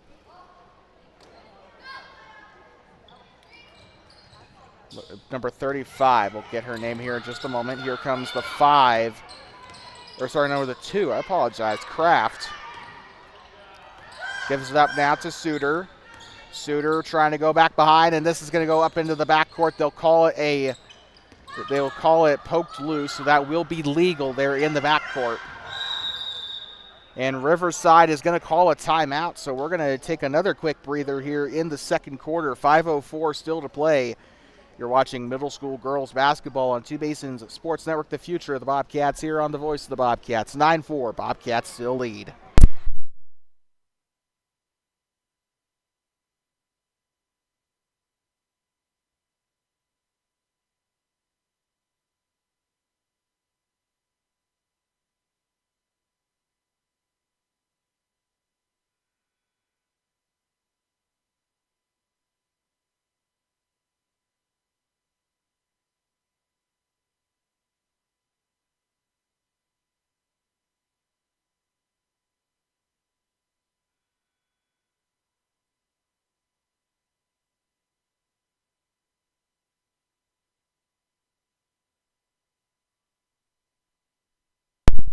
I'm talking back here inside of Donald T. Simpson Gymnasium, home of the Bobcats. It was a Riverside timeout there, first of the B game. I'd like to remind our audience to please, if you enjoy what you're seeing here, please leave a like on the live stream, subscribe to TBSN, and also share with your friends. Get this one out to a lot more people. This one's going to pass down the middle. Shot is up and cha-ching! I think it was Schaefer on the shot, and on the assist was J.C. Worley, the 7th grader, and that'll put the Bobcats into double digits. Ball is loose on the near side, and they're going to try and rip this one away. It's Estenson and Schaefer down there. But yeah, like we said, leave a like and subscribe to the channel. YouTube really likes that for some reason. Get this pushed out to as many people as possible. Share with your friends. Jenny Daramidi with it, gives it up to Reagan Schaefer. Now here to I think that's Jesse Moore. Now to Schaefer, back to Moore. She'll try the shot from mid-range. It's up and almost got it to go, but that was going to be on the far side. And a trip down on the floor. We got two people coming together down there. Riverside player a little slow to get up in the midst of the scrum there. And unfortunately, the court monster got her on that one. It's going to stay with, but fortunately for the Rebels, it will stay with them. Triplet will pass this one in here to Kraft. They did charge a foul to the Bobcats. They gave it to Worley, her first personal. Now left side. And trying to get it away. She was trying to rip it away from Schaefer and Estenson. That was the 35 of Hopkin, who I believe played in that A game. Suter will give it in behind the timeline. Move it up into the middle of the floor. Trying to swing away from it. And it'll be a whistle. Reach-in foul here. It looks like they're going to call that on Schaefer. Yep, it is. First personal foul. Here comes Suter. She'll pass this one in behind the timeline. Now moving up to the floor. Moves to the right side. Now passes it onto the elbow. A wide open shot on the left. That one's up and too strong on the shot by Triplett. Coming down the other end. Jenny Deramiti, left side, loses the ball. Keeps it in bounds. Schaefer kicks it out to Worley. Worley dribbling. Keeps it. Moves to the left side. Now here comes Estenson. Back to Worley on the text. Worley moving to the right lane, kicks it out. Jesse Moore's going to try for three. It's up and it's no good. Trying to go for the rebound, ripped away. Vanderplug on the rebound for Riverside. If this was the 80s, I would have called them Basin, but left side here. The school's in Basin, but the Basin Bobcats are no longer a thing. Looks like a tie-up down there on the floor as Hallen Bauer, as Hallen Bowker, the 7th grader, will check in. She'll come onto the floor replacing Estenson. Reagan Schaefer will be on the baseline here for the Bobcats. 3:19 to go in the second. They'll pass this one in. Now here comes Jenny Deramiti up past the timeline with it. Deramiti staying low, passes it to Jesse Moore, and a little too strong. They need to work with this program about how to, temper the pass. the pass. I'm losing my words here. Like there are times where you need to pass stronger. There are times where you need to loosen it up a little bit. They've been just throwing bullet passes from 2 feet. That's not necessary. It's stolen away by Deramiti. Come back down the other end. Here comes Jesse Moore. Kicks it out to Worley. She'll try. Cha-ching! And that is J.C. Worley, the 7th grader, on the basket for 2, 13-4. Clock still running, by the way. And they will inbound here, up past the timeline. Moves to her left side, guarded by Schaefer. Now Worley's going to pick up on it. Loose ball and a foul as Hopkins tries to get to the basket. We got one checking in here for Riverside. Let's see here who it is. Foul was committed by Hallen Bowker for her 2nd personal. The person checking in for Riverside appears to be George. Hopkins on the baseline. She'll look to pass this one in. Feeds it into George. Now back up to Hopkins. This one's up and overshoots the basket. That one's up no good. And Deramiti on the rebound. She's going to be on a breakaway. Down the right side. Takes the shot. It's up and it's in. Jenny Deramiti, I believe, with either her first or her second basket of the afternoon. 2 minutes to go in the second quarter. It is 15-4. A softball score here in Thermopolis. And this one's tipped by Schaefer. Coming back down the other way. Picks up the dribble. This one's tipped behind her on a back set kind of deal there as Deramiti is going to take. Oh, Lord. She fell right into the bench, and she practically just takes a seat there on Riverside. I think we got a Riverside player that's just dying laughing over there. 1:41 to go here in the second quarter. Bounce pass here to the elbow. This is going to be a George. Passes it behind her. She'll move to the right side underneath the basket. Shots up and under, no good. Hallen Bowker tries to go for the rebound. She'll rip it away successfully, and they will leave her alone before the whistle. Hallen Bowker, a great rebound there. Now here comes Deramiti taking the shot from mid. It's up no good. J.C. Worley was trying to go for the offensive rebound. Now Worley does have a 2-point field goal here in this game. Remember, she made it from the right side of the key. 1:12 to go in the second quarter. Moving to her right side is Velasquez. Holds it over her head. Bounce pass inside here to George. She'll take the shot. That one's up no good. Worley tries to go after it. It bounces off her hand and out of bounds up toward the 26th exit. Check that. That's the 24th. I can't read. 1:02 still to go. I think that's Velasquez. Yep, that is Velasquez checking this one in for Riverside. That one bounces off the shin of Schaefer. Try saying that 5 times fast. Peterson moving to her right side. A bit of a high dribble as Deramiti on the steal. Shots up and gets it to go for the right side. 4 points on the day. Beautiful job there for Deramiti. Just, again, I know you use this phrase a lot, but raccoon hands there by number 35. Down the left side, trying to keep it in bounds. J.C. Worley, Hallen, Bowker, and Hopkin were down there trying to get rid of it. 17-4 here, Thermopolis on top here in the B game. 30 seconds to play in the second. This one's tipped and stolen away. Great play there by Velasquez. Ball is loose and picked back up, and man. Reagan Schaefer was down there. I believe she might have been, I think they're going to call that a foul here. Schaefer and, I had a brain fart there. Schaefer and Bowker bringing it down, and this one's going to be ripped by, Velasquez tried to rip it away. It is ripped away, though, by Suter. Velasquez down the right side. Shot is up, can't get it to go. Oh, that one was in the vicinity there. Velasquez could have probably gotten her hand on it. I don't know if she was aware that it was in that part of the floor, but she could have easily gotten the rebound there for Riverside. Goes out of bounds. It looks like Peterson's going to have it 3 seconds to go. This one's intercepted by Deramiti. One. Not going to get a last-second shot off. And that is going to conclude the second quarter of action as the Thermopolis Bobcats lead over the Riverside Rebels 17-4. We'll be back for the start of the third in just a second. You're watching middle school girls basketball on Two Basins at Sports Network, the future of the Bobcats on the voice of the Bobcats.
Like welcome back here inside of Donald T. Simpson Gymnasium on the campus of Thermopolis Middle School.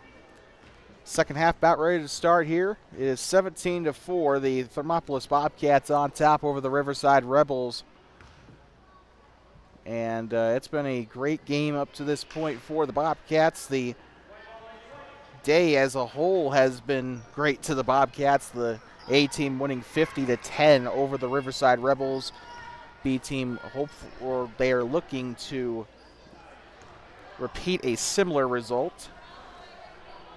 But a lot of great ball being played. Jenny Daramidi and Amelia Johnson having good games today. Johnson more so. She has had a great game. She's got 6 points on the day. Checking it into Johnson is McKenna Mackey. Far side to Mackey here on the right wing. She'll move to her left. Takes the jump shot. It's up, and it is they're going to say a foul on Riverside. There'll be 2 shots coming up.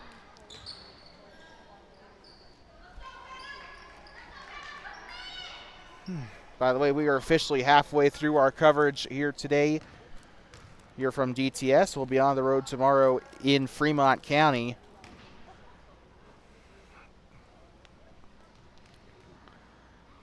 Shot coming up, and it's on its way, no good from the right side. McKenna Mackey taking the shots. Foul was committed by Scott, her first personal foul, first team foul for the Rebels. Second shot on its way. It's up and rattles in for Mackey. I think that will be her first point of the game. So great job there by the Bobcats, just continuing to find ways to extend the lead. 5:50 to go here. Down the near side, picks up the dribble, holds it over her head, being harassed there by Annabelle Wire. And loses control of the ball. Amelia Johnson takes it away. Up past the timeline. Johnson picks up the dribble, now passes it to the far side. Here comes McKenna Mackey with it.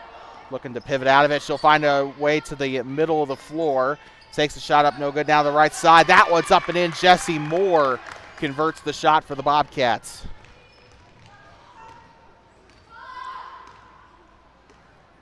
Up past the timeline come the Rebels, and this is going to go up to the middle now. They'll try a rush shot to the right side, up no good. They'll try again. That one kind of rims out. Amelia Johnson on the rebound. She's trying to go coast to coast. Down the right side, takes the shot up and no good. Rebounded here by the I want to say that was the 33. Yes, it was. It was George on the rebound as Wire almost got the takeaway there. Trying to swing out of it. Wire getting in there, getting aggressive. 20-4 in case you're just tuning in. And that C game making me a little nervous for the Rebels. We saw how the C team performed against Grable and I think against Shoshone as well. They also had a field day against Shoshone. So, this C team is going to scare me a little bit. It's going to go back the other way. Here comes the Bobcats. By the way, that game is coming up right after this.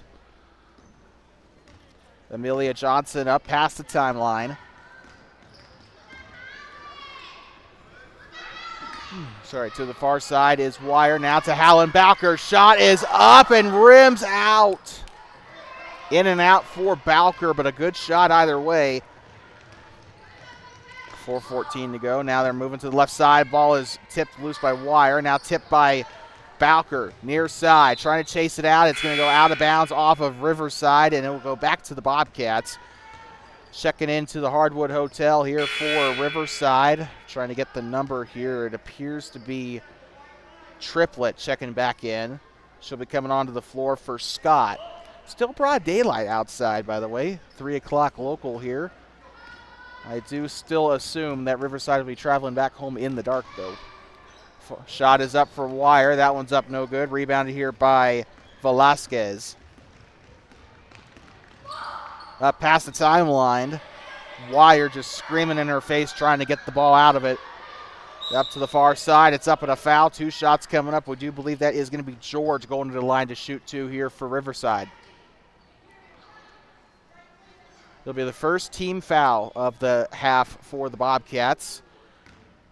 I'm trying to see who they are calling it on. I think they're going to give it to Moore for her second personal. Shot on its way off the front of the rim. She'll have another opportunity here. George will have a second opportunity. Now coming on to checking into the game is J.C. Worley. Has 2 points on the game. She drained a mid-range shot earlier in that first quarter. Shot on its way. It's off the front of the rim again. 0 for 2 from that attempt. Jessie Moore tries to chase it down. They're going to say that it's off of Moore. It'll stay with Riverside. Suter is going to pass this. Or sorry, check that, not Suter. It's actually going to be Velasquez checking it in for Riverside. Velasquez getting hounded over on the far side. She's going to toss this one in. And just nothing they could do there as Annabelle Wire's going to get a hold of it temporarily, but Riverside will keep the ball off the jump ball. Bobcats currently sitting at 5 times the points total of the Rebels. They've been doing fantastic offensively tonight, and we said this in the A game, but the offensive finishing was a big concern heading into this game.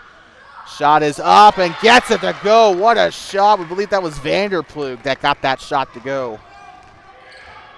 I believe it was for 2. 20-6 is your score. McKenna Mackey keeping this one to Worley. She'll go to the right wing. Worley takes it to Hallen Bowker. Bowker to the right side. Shot on its way. It's up and it's no good. They're trying to rip it away. This is going to be Jessie Moore that was there trying to rip it away from the Rebels, and they're going to try and call them back. We got subs coming on. Hopkins checking in. Also, Kraft is checking into the game. Checking out will be Velasquez. Also, we believe Vanderplug went off. 3 minutes to go in the third quarter here. This one's tipped by Wire, and that is going to be called as a foul on the Bobcats.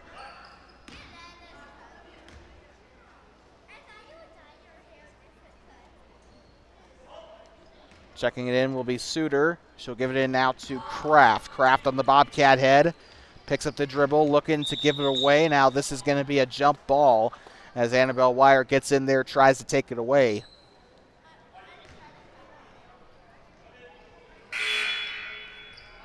Jenny Deramiti checking in now for the Bobcats. Checking out is going to be J.C. Worley as she goes to the, oh, never mind. She's not checking out. I apologize. That is actually going to be, oh, good Lord, I messed that up completely. That is actually Annabelle Wire that checked out. I am so sorry. I was just paying attention to the scores there. But now down to Jenny Deramiti. Shot is up and in. That'll be her. They scored the wrong team. 22-6. They did correct it, though. Credit to the scorekeepers today. Right side, moving up into the wing. Takes the shot from 3. Nope, 2. They're going to call that for 2. That's going to be out of bounds, though, so it won't matter. Bobcats will get the ball back. Hallen Bowker will inbound it to McKenna Mackey. Mackey up past the volleyball lines here. Passes it far side up to Jenny Deramiti. Deramiti moves left, takes the shot from the elbow. It's up and it's no good. Good arc, though. Jessie Moore tries to keep it in bounds, and it looks like this is going to go back to the Rebels. Suter is going to check this one in for Riverside. Kraft up past the timeline here. Bounce pass to the 35 of Hopkins. Moves it back up top. Now here comes Suter trying to do something with it. Now shot is up and blocked. Taken back by Jessie Moore. Good defense there by the Bobcats. Now here they go past far side, transitioning on the Bobcats' ear. It's going to be McKenna Mackey, and she's going to get called for the backcourt violation.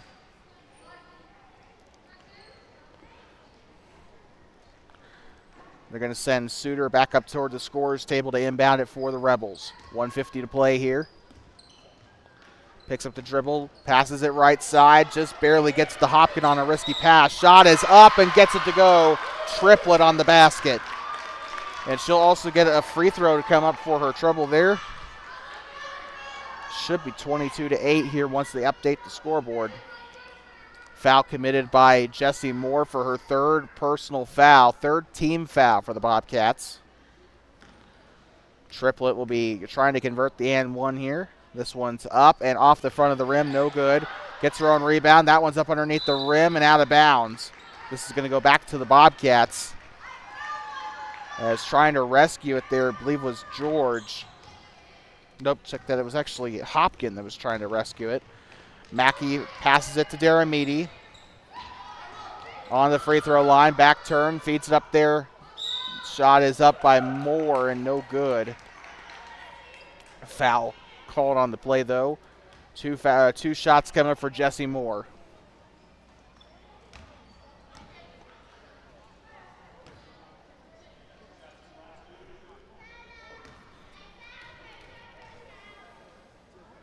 Moore's first shot is up and cha-ching. First free throw is made.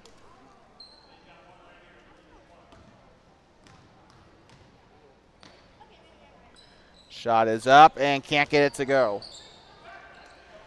Rebounded there by George. They'll come back the other way. 84 seconds to play in the third quarter. They'll pass right side. Bowker on the takeaway. Bowker holds it over her head. Bounce pass up to McKenna Mackey on the Bobcat head. She'll pass far side here to Deramiti. Deramiti breaks into the paint. Shots up from the right side. It's up and no good. Ball is loose and taken back away.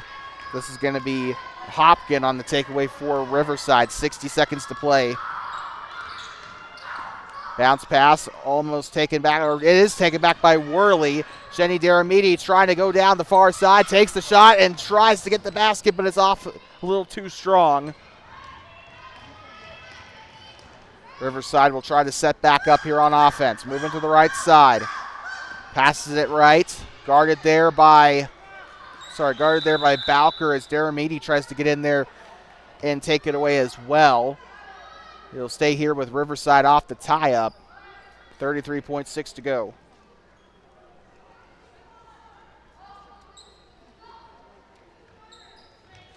Bounce pass right side. Keeps her head low, takes the shot. It's off the iron and no good as Bowker falls to the floor. Out of bounds, he'll stay with Riverside.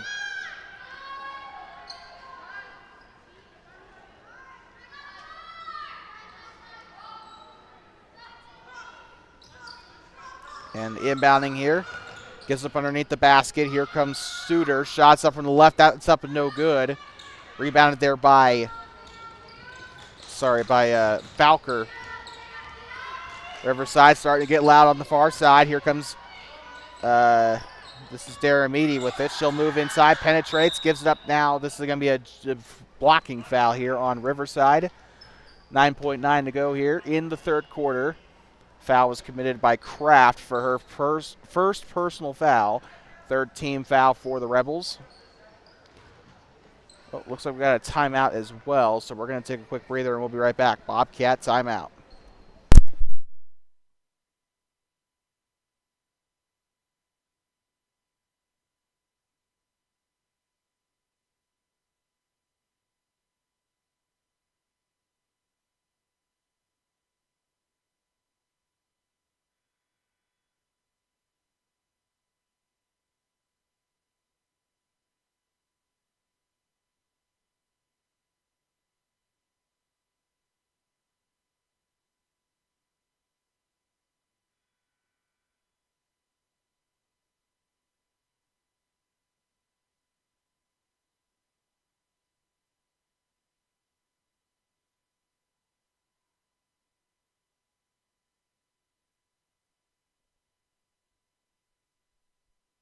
Let's talking back here inside of Donald T. Simpson Gymnasium, home of the Bobcats.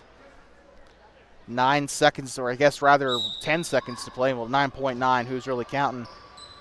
McKenna Mackey gives it into Jenny Deramiti. Shots up, can't get it to go. Deramiti trying to rip it away, and they're going to call the whistle. Jump ball, I think? Nope, I don't know. 4.6 to go. Either way, Bobcats maintain the possession.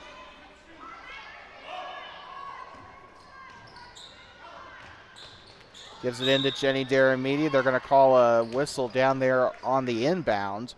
So this is going to go back to Riverside. It was like the inbounder might have crossed the line there. And they'll roll it to conserve clock. That did not work. And Jenny Deramiti is going to get the shot off. The clock should not have run there. It's a bit of a gaffe there by the scorers, but that's going to be the end of the third quarter as Thermopolis leads 23-8. We'll be back for the start of the fourth quarter in just a moment. You're watching middle school girls basketball on Two Basins Sports Network.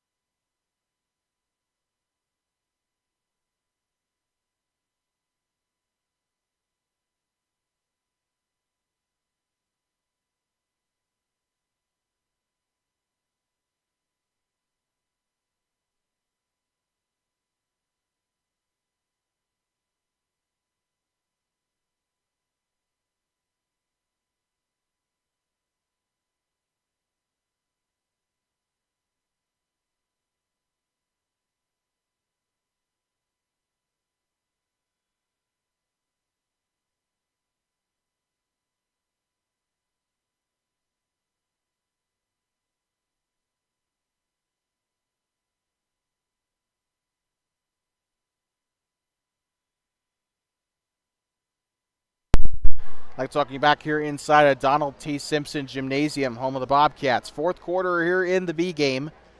Got C game action coming up right after this here on TBSN. The future of the Bobcats on the voice of the Bobcats. I'd like to thank our sponsors, Kirby Consulting and Hot Springs Pharmacy, for their continued support of middle school girls basketball on Two Basins Sports Network. Fourth quarter about ready to start. 6 more minutes to go in what has been a bit of a lopsided contest, although this entire day has been lopsided. Like we said, 50-10 was the final of the A game in favor of Thermopolis. Moving left side, picks up the dribble, now looking to pass. Bounce pass to the left side of the key. Shot on its way, it's up and no good. Jenny Daramidi on the rebound. Now here comes McKenna Mackey. Mackey picks up the dribble, now gives it up to Bowker. Feeds it in now to Jesse Moore. They're going to call a jump ball. And possession will stay with Thermopolis. Mackey headed to the baseline here.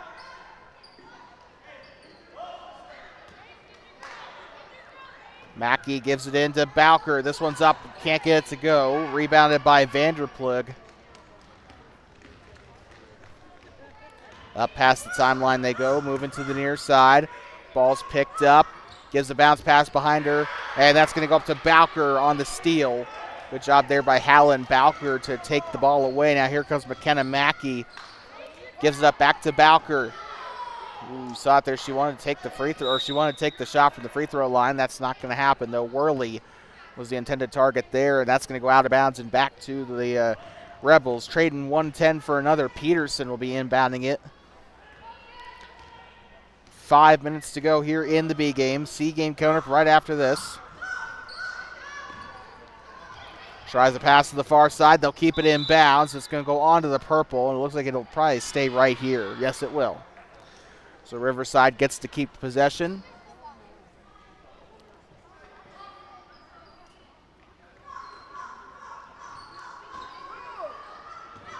Feeds it in now to the left side. That one's up no good. Hallen Bowker on the rebound. Good job there. Now here comes Mackey up past the timeline.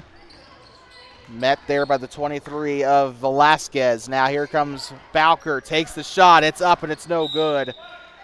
This is going to go right on back to Riverside. 23-8 is your score in case you are just tuning in.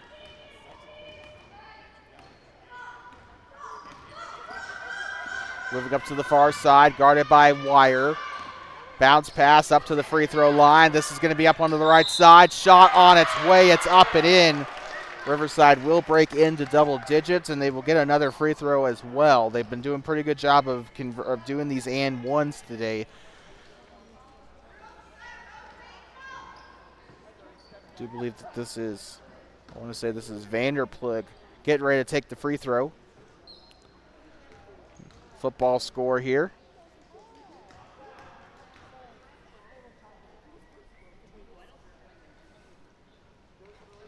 Shot on its way. It's up and no good. Rebounded by Jesse Moore. And now McKenna Mackey up past the timeline. Tries to give up to, I don't know where that one was going, to be honest with you. 4 minutes still to play. Up into the middle. Moves near side. Going down the right side. Shot is up and a foul. So some more shots coming up here for the Rebels. Number 23, Velasquez, set to take the free throws here for Riverside.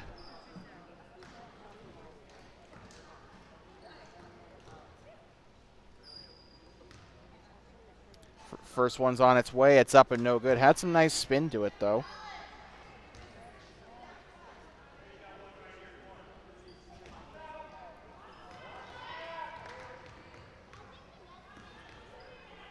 Shot on its way. It's up and it's no good.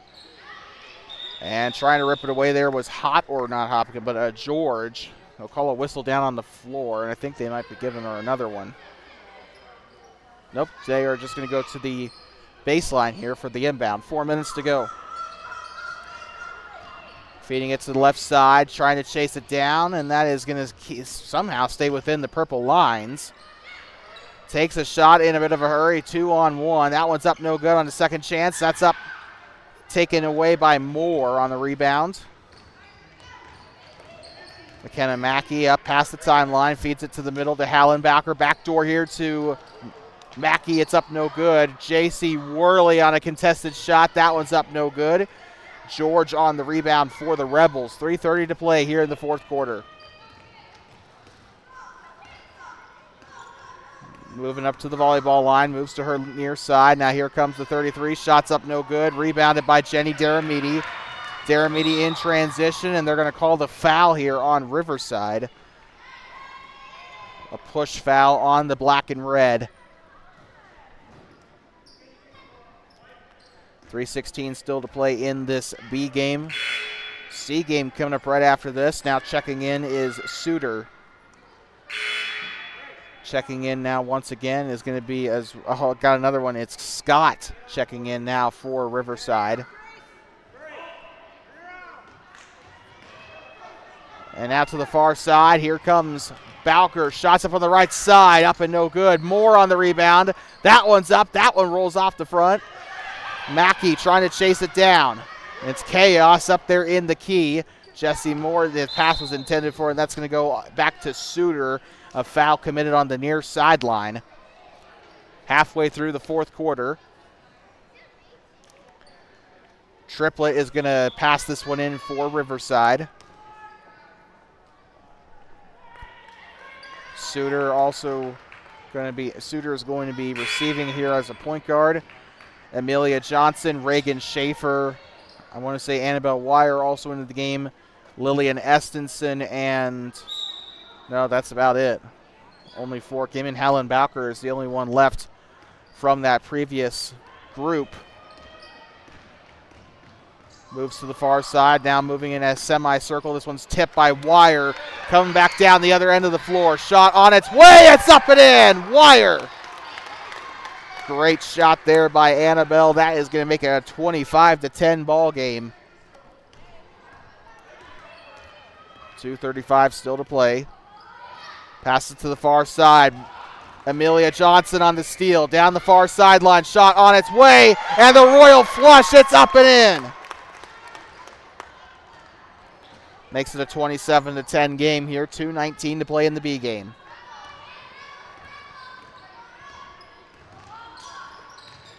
Passes up to the middle as Hallen Bowker tries to get in there, and that'll be called a foul, I believe, on Thermopolis.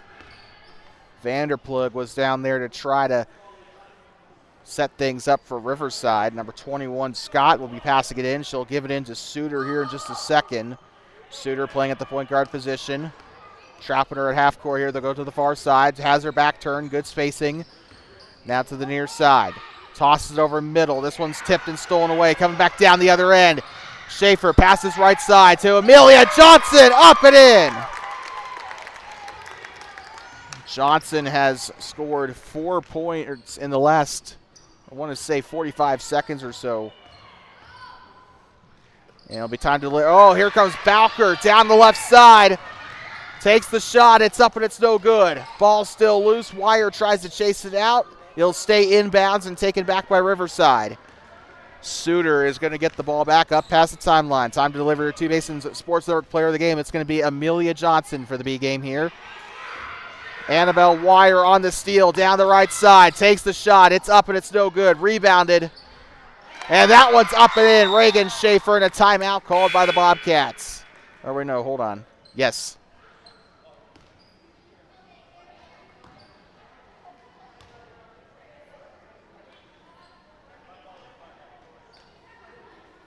Okay, no, never mind. Check that. There's no timeout at all.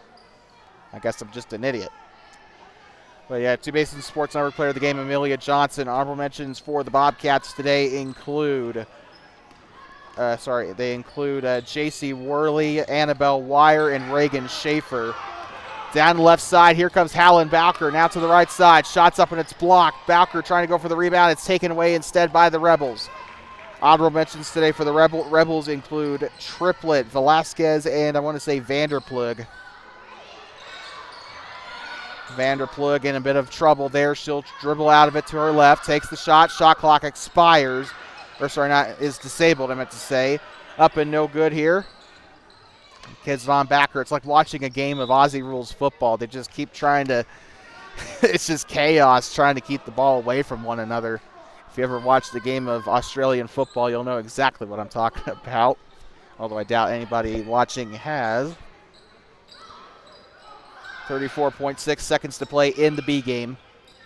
Gives up behind her here to the 33. That's a whistle. That'll be two. Hold on. I don't think that's two shots, is it? Yes, it is. By the way, I believe into the bonus here is Riverside, as it is now the fifth foul committed by the Bobcats. Foul was charged to J.C. Worley for her first personal. Shot on its way. It's up and it's through. By the way, forgot to score the Bobcats on a basket earlier. It's actually 31-11. We apologize to our audience watching rather than listening. Shot is up and it's in.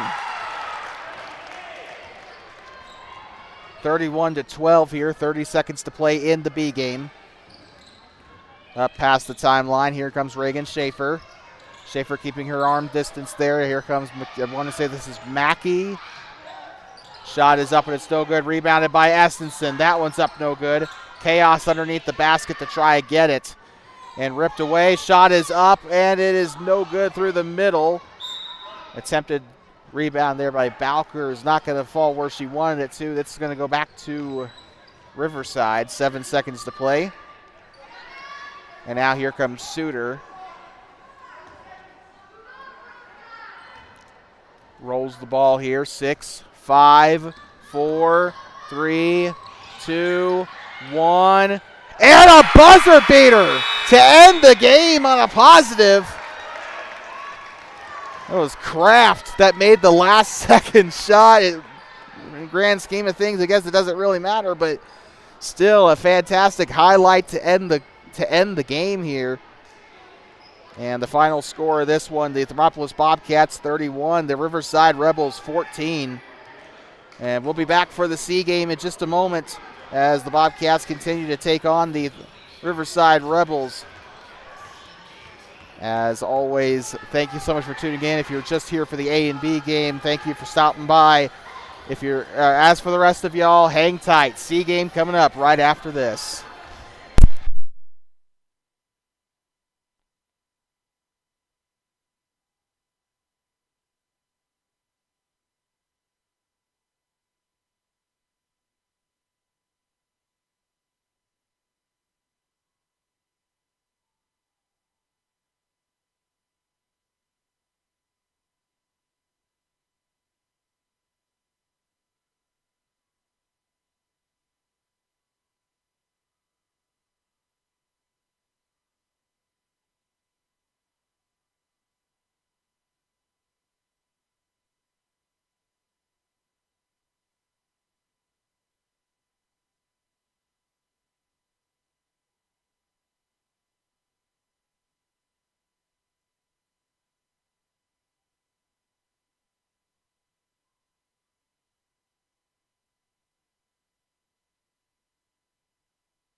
Like talking you back here inside at Donald T. Simpson Gymnasium here for the C game. The last game of our action here today.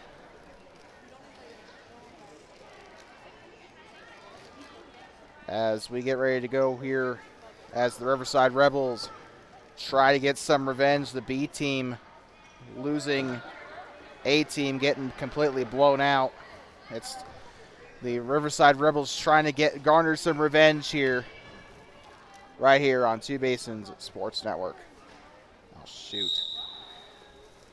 Again, we have rosters for the C team. However, we only have last names, not first names. And this one underway here for the C game is underway as Jones tries, or Mackenzie Jones, or shoot, I am so sorry. Yeah, it is Mackenzie Jones. I don't know what I was thinking of.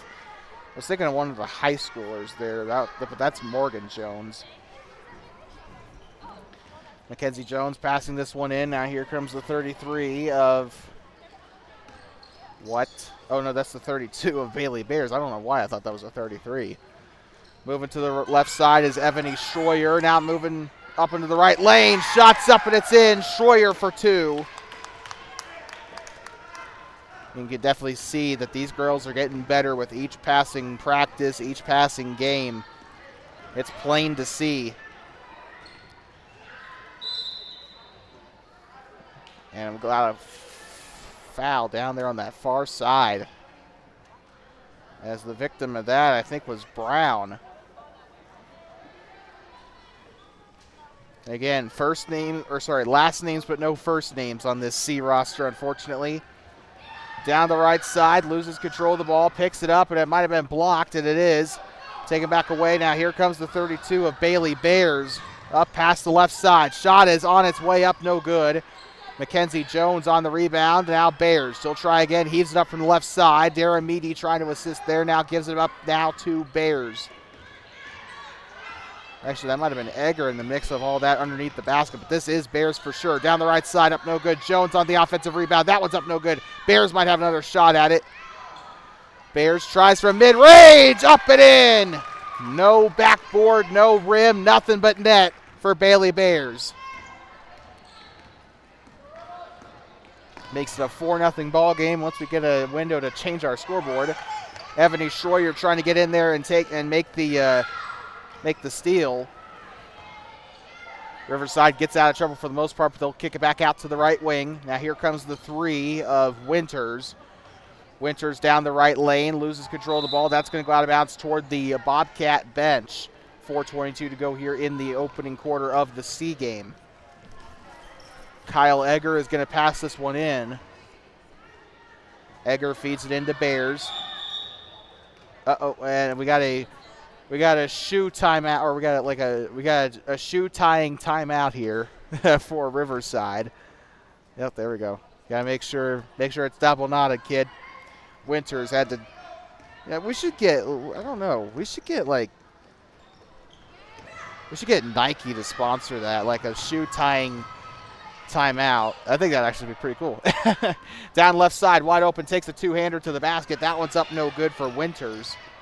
Offensive rebound here for Riverside. Egger on the smack. That's going to stay with Riverside. Now underneath the basket. It's going to go back the other way to as Winters tries to recover it. Now Jones will get ready to pass this one in.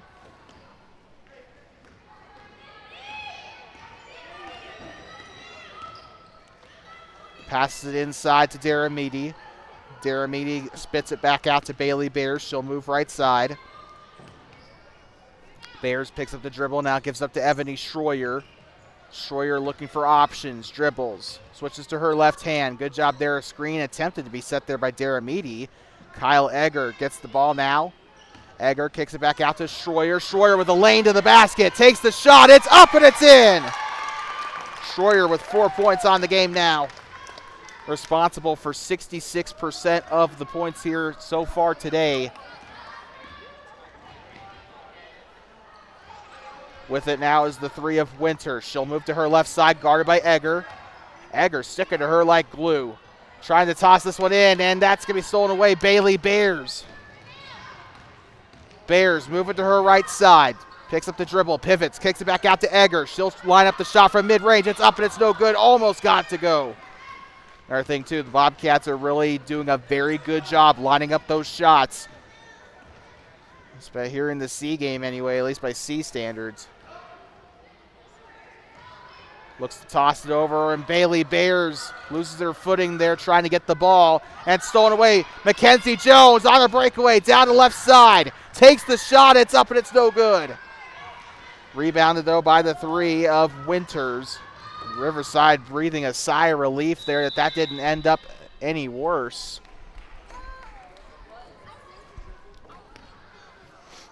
And that could have easily been 2 points had Jones finished at the rim. And I think we saw something similar in the C game in Grable back in October.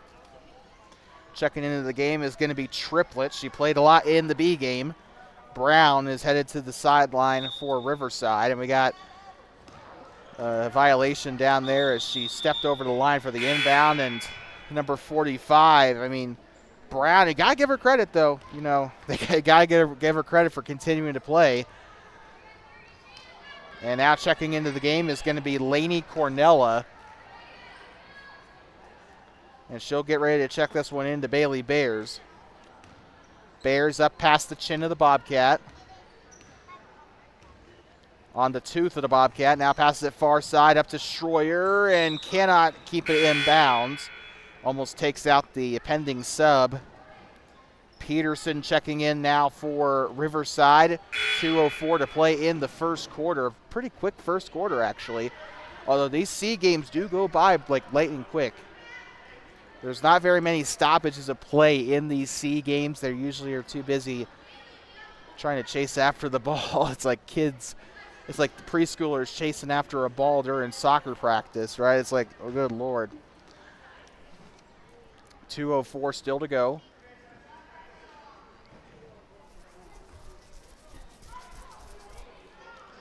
Still waiting here. I think we got a sub that was waiting to be completed there. Yep, number 45, Brown, heading off onto the bench. Pretty full bench over there. About 7 players there on the Riverside bench. Here comes Winters with it. Keeps herself low. Being hounded there by Bears. And she'll feed this one back. Lainey Cornella was in the mix there. You know, Lainey Cornella was a very important piece to that win over Shoshone a couple weeks ago. 1:48 to go in the first. Don't know where I got third from. On the neck of the Bobcat here, moving to the far side. Here comes Winters. Winters tries to toss it up to the 31, or that might not have been a 31 at all. No, that was 31. Okay, so she is listed. It is actually Shaw. I was about to say she's not listed on the roster, but she is. That is off of Jaylee Larson and out of bounds, the 6th grader. Cadence Larson, the only non-6th grader that is on this C team roster. She is a 7th grader. Everyone else is a 6th grader. Contrary to the B team, which has 2 8th graders and 1 6th grader. That 1 6th grader being Jenny Deramiti. Moving to the far side now. Here comes Winters. Winters picks up the dribble, being hounded by Bears. And tries to pass it through the middle. Now Jones gives it back up to Bears on the far side. Dribbles with her left hand. Stops. Spits it back out to Schroyer. She'll move right side. Down to Cornella. Cornella dribbling out of it in a bit of a collision there, but she'll keep possession of the ball. Feeds it back out to Bears. Bears on the right side. Shot on its way. It's up and it rattles in. I believe Bailey Bears has 4 points on the day, if I'm not mistaken. She's had a pretty good game. Not exactly a high score, but she does her part. Up past the timeline, onto the neck of the Bobcat. Moving left is Winters. She's played this entire first quarter so far. Oh, we got I think we have an illegal screen over there on the far side for Riverside. So that is going to go back to the Bobcats as a result.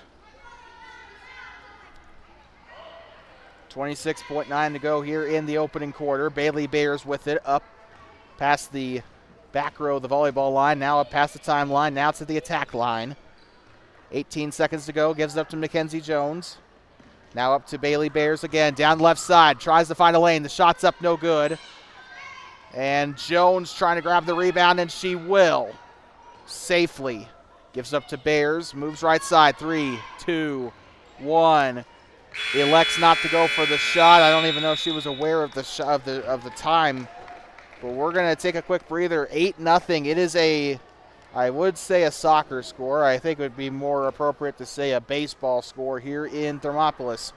8-0 is your score. We'll be back in just a moment. You're watching middle school girls basketball on Two Basins Sports Network, the future of the Bobcats, here on the Voice of the Bobcats.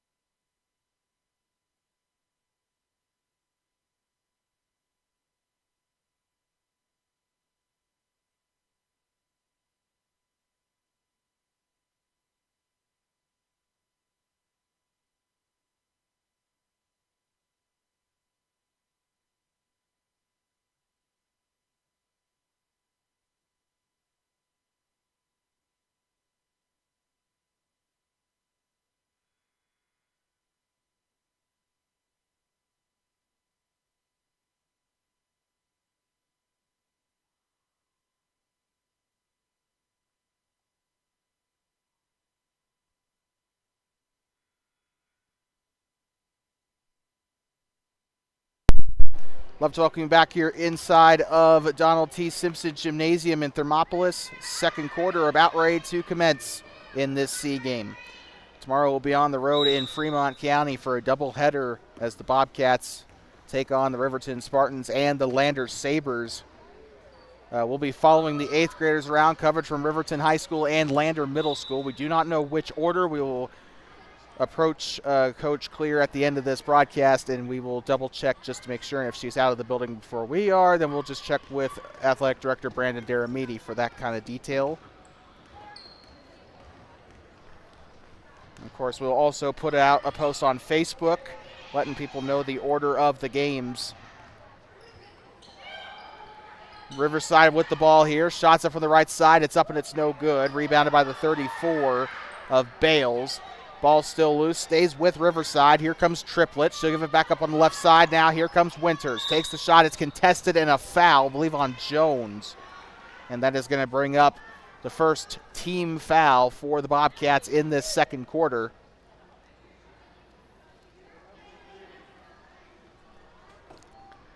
So, yeah, the number 32 was so it was actually Bailey Bears that was charged with it, not Mackenzie Jones. I do apologize.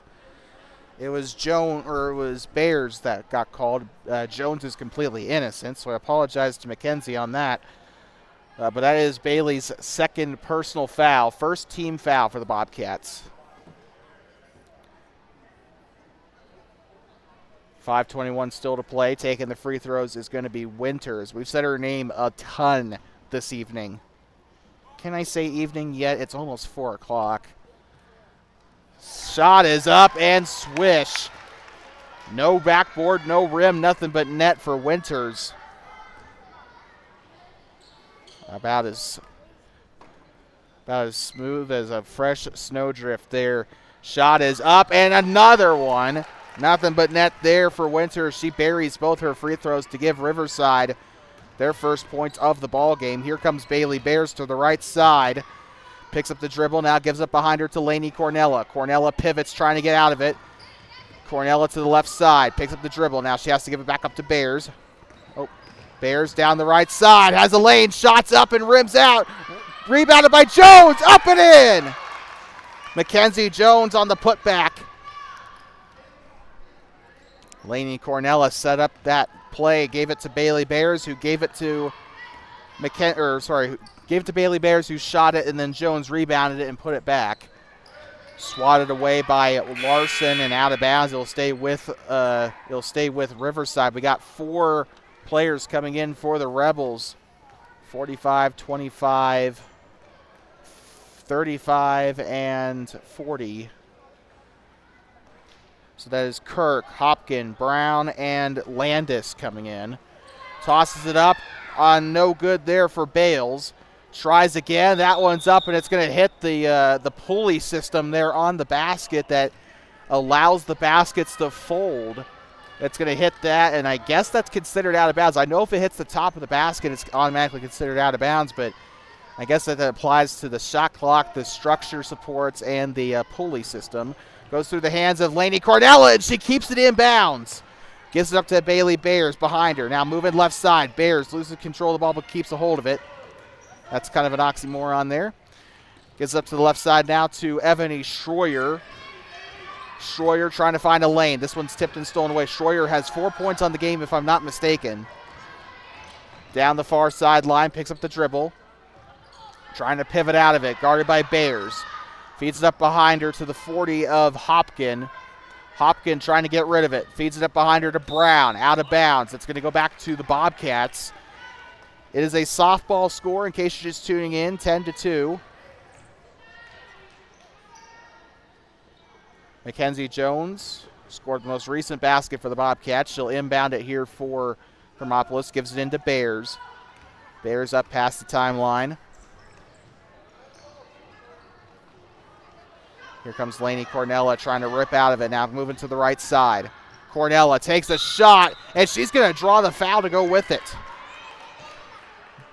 The student referee on the far side spotted the foul there, and she is going to give it to the 40 of Hopkin, her first team foul for the Rebels. Lainey Cornella is going to go to the line to shoot 2. She tried the mid-range shot, and I questioned the shot, but that is until I heard the whistle. She did a great job drawing the foul.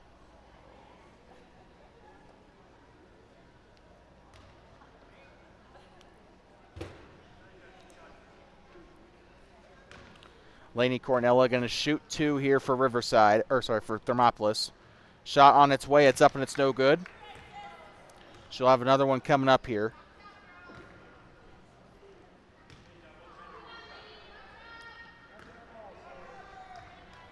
.339 still to play in the second quarter here in Thermop. Shot is up for Cornella. It's up and it's no good. Gets her own rebound. She'll try for the shot. That one's up and almost went in.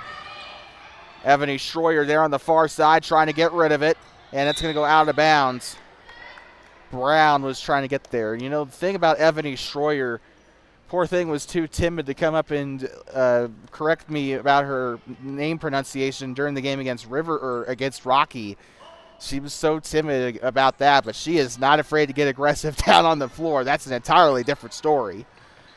Bailey Bears moving back up to the three-point line. Now she'll give it behind her to Lainey Cornella. Now Ebony Schroyer's there. Schroyer picks up the dribble. Now gives up to Bailey Bears. Up top, driving inside the paint. Shots up for Bears. Up and no good. Schroyer on the rebound. She's going to put it up. That one's up and in. No backboard, no rim, nothing but net for Ebony Schroyer.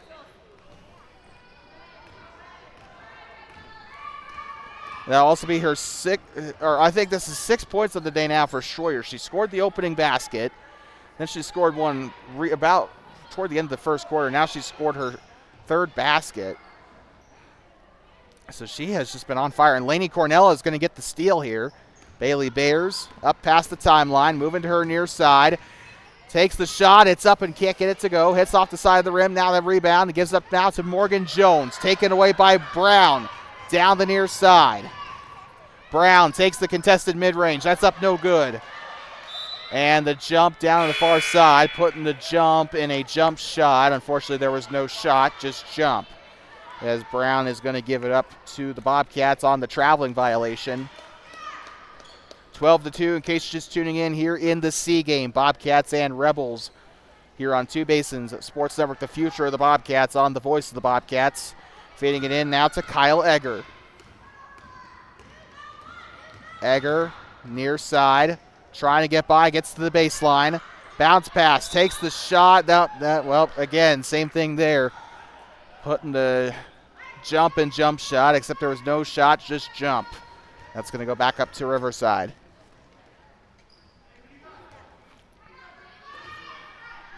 Riverside with it here, still only down by 10. Could be a lot worse, but they do need to start formulating a way to get to the basket. Ooh, I'm surprised they didn't call a double dribble on that. Unless I missed a pass somewhere. It's Brown with it. L. Brown gives up behind her now to the 40 of Hopkin. Hopkin picks it up, gives up behind her now to Brown.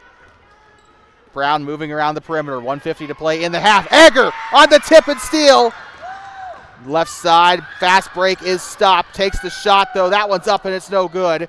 Rebounded by, I think that was Larson in there. That's going to be taken back away. Shot was taken by 6th grader Jaylee Larson.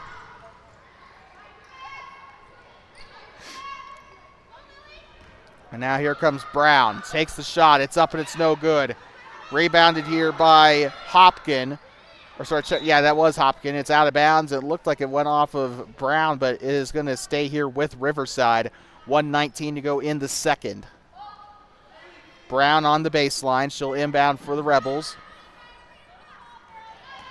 Bounce pass into the mid-range. That's going to go out of bounds. Looks like it'll go back to the Bobcats. Intended pass for Bales. And now here comes J.C. Worley to pass this one in.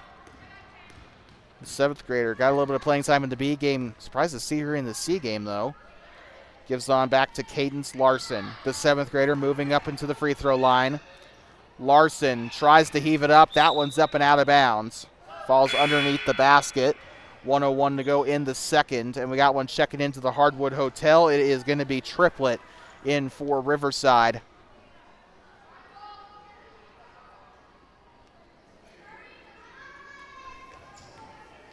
Hopkin into inbound now for Riverside.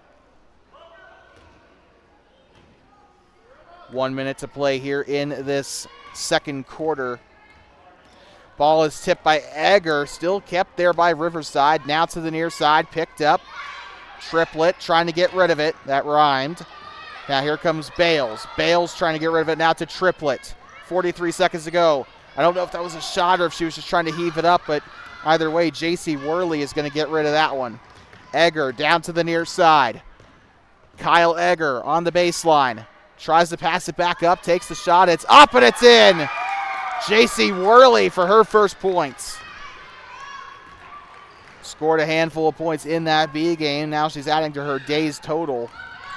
17 seconds to go, takes the shot. It's up, no good. Check that. It's Larson. Jaylee Larson down the right side, coast to coast, takes the shot, no good. Shots up for Worley. That one's up, no good. Going in behind her and out of bounds. Chasing it, giving chase there was the 11, of which we have no idea who that is, actually. The 11 is not listed on our roster, so we cannot tell you who that is. I'm sure it's probably on a more updated roster that's provided here out in the Commons, but that is going to conclude the second quarter here, 14-2. It is a baseball or is a softball score here in Thermopolis, 14-2. As the Thermopolis Bobcats lead over the Riverside Rebels here in the C game, trying to sweep the Rebels in all three games. We'll be back in just about 4 minutes and 49 seconds for the start of the third quarter. It is Bobcats in the driver's seat here so far, as they have been all afternoon. And we'll be back in just a moment from Donald T. Simpson Gymnasium. Third and fourth quarters of this C game coming up right after this.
Thanks for welcoming back here inside of Donald T. Simpson Gymnasium on the campus of Thermopolis Middle School as the Thermopolis Bobcats take on the Riverside Rebels here in Bighorn Basin Conference competition. Coming up tomorrow, we are heading over to Riverton and Lander. We don't know the order of which. We'll ask for clarification from Coach Clear in just a moment after the game ends. Just so we are not caught with our pants down like we were with both the girls and boys games in Riverton and Lander. I remember girls, we were caught off guard. Accidentally ended up calling the 7th grade game when we meant to call the 8th grade game. That was at Riverton Middle School, although I do not have regrets about that. What I do have regrets about is then going over to Riverton High School, expecting Lander to be coming to Riverton, which was stupid on my part, but had to scramble over to Lander, almost didn't make it to the game in time. And then the boys, I went to the wrong school for the boys game in Lander. Showed up at Riverton High School, thinking I had the right place. Turns out I see the Worland Braves move into the arena, and I'm like, oh crap, Bobcats are in Lander. They're not coming to Riverton until after they're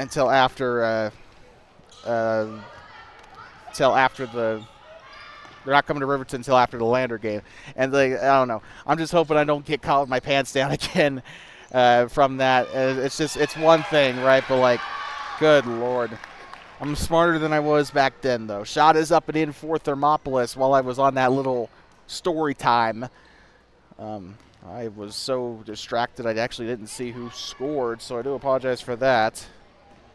But yeah, tomorrow, I said all that to say we'll be in both Riverton and Lander tomorrow on behalf of the 8th graders, not the 7th graders. So we do apologize, 7th grade parents that are relying on us for coverage. We do apologize. We will be following the 8th graders as we did with the Worland game. Not really going to be any different there. As Kyle Egger is going to get there involved with the 40 of Hopkin.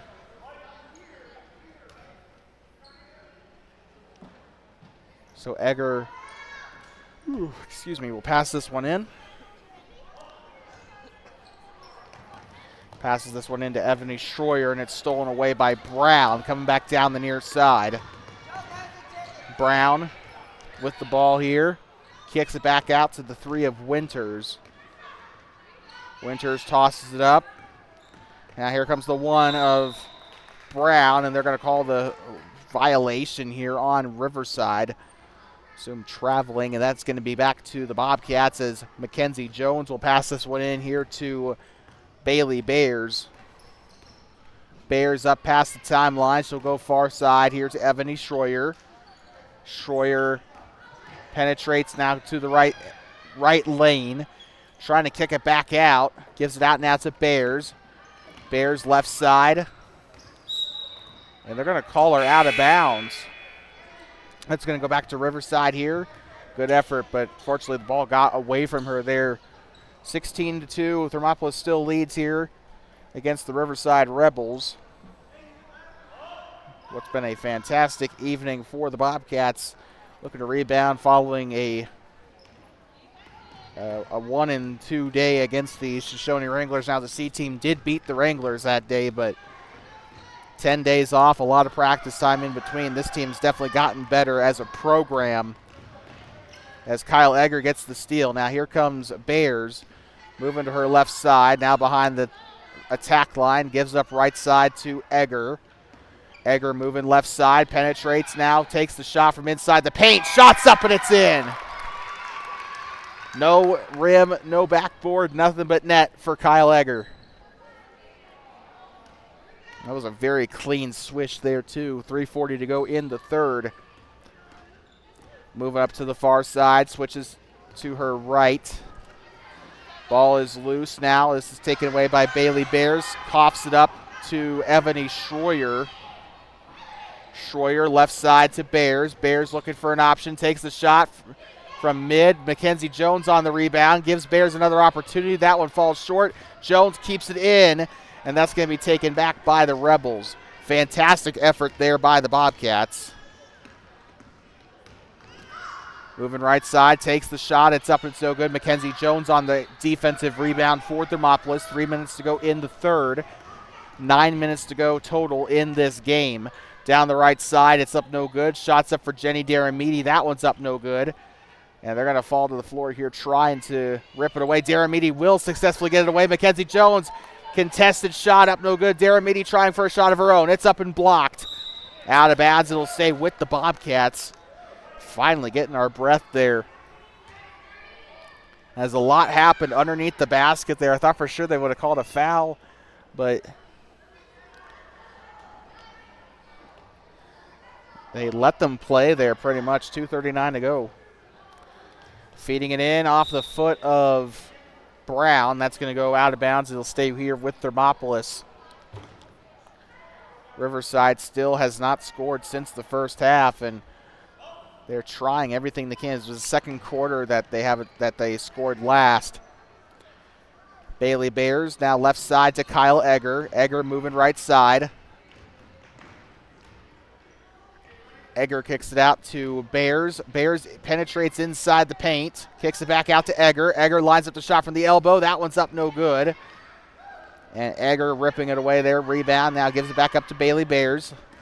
Bears to the right side, guarded by Winters. Bears moves back the other way. Tries to find a lane. Could have had a lane there, but lost it off her foot. Takes the shot. This is Jenny Daramidi. That one's up no good. Kyle Egger on the offensive rebound. She'll try to put it up. That's going to result in free throws. I believe Egger does have a point off free throws tonight. Lainey Cornella checking in for the Bobcats. Trying to see who's checking in for Riverside. I see one of them is, I think I see 11 on one of them. That might be Triplet. And then I see 34 on the other one. That's Bales. Shot up for Egger, and cha-ching. Off the backboard and rattled in. Cashes it in for one. So that is actually 10, 11, and 34. So that is Peterson, Triplet, and Bales checking in.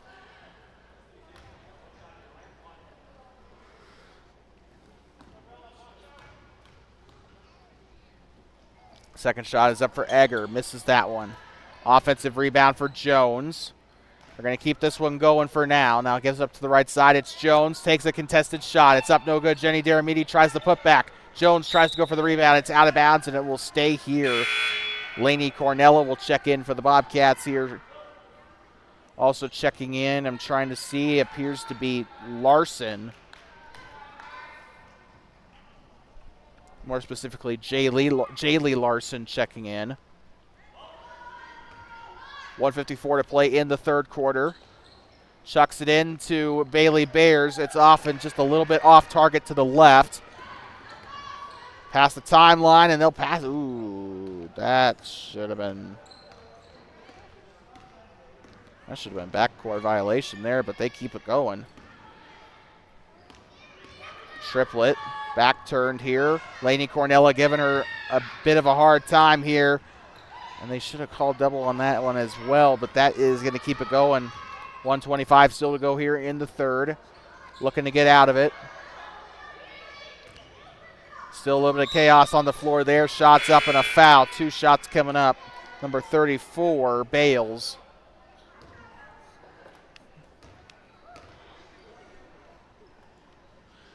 Got one checking in for the Bobcats. It'll be Cadence Larson. By the way, free throws coming up here for Bales. Got 2. Also, they'll be checking in for Riverside here shortly. Shot is on its way. It's up no good. Trying to get their first point of the half. Number 33 checks in. That is Kirk. No, that's not. Yeah, 35 is Kirk. So she does check in. One other did check in as well. I believe it was Brown.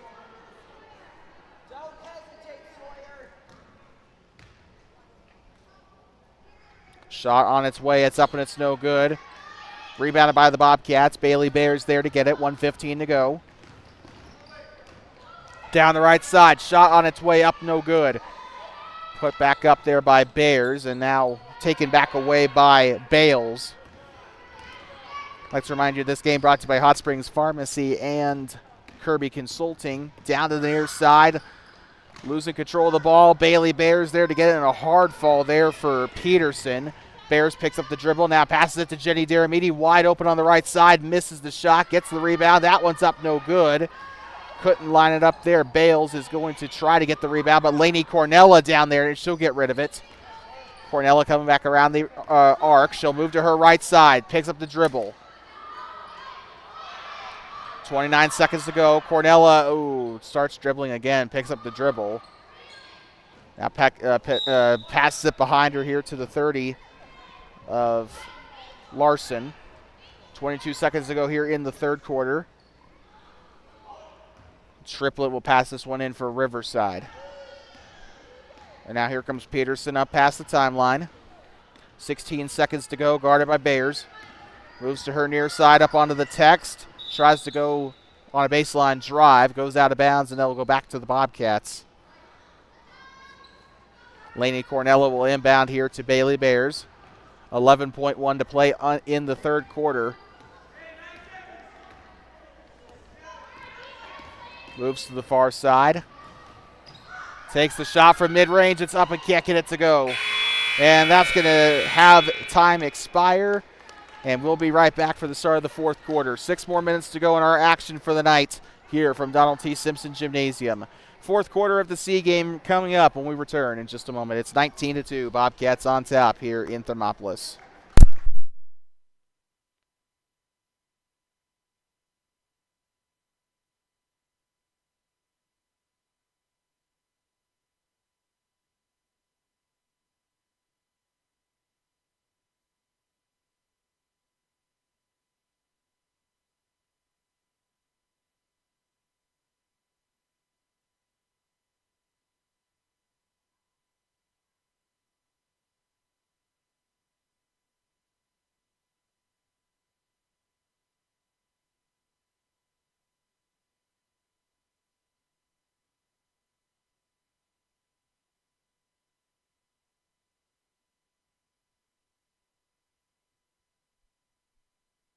Like talking back here inside of Donald T. Simpson Gymnasium, home of the Bobcats. It's 19-2 here in the C game as the Bobcats take on the Rebels of Riverside Middle High School.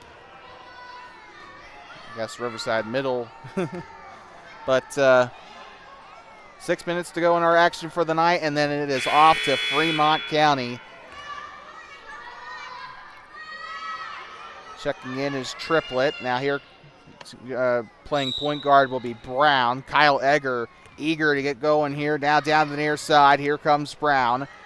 Brown stops, picks up the dribble. Now trying to give it up behind her, and she's getting harassed in the process. Here comes Winters. Takes the shot, contested from mid-range. Very ill-advised. Taken back now by the 10 of J.C. Worley. Down the far side. Kicks it out. Now here comes Egger.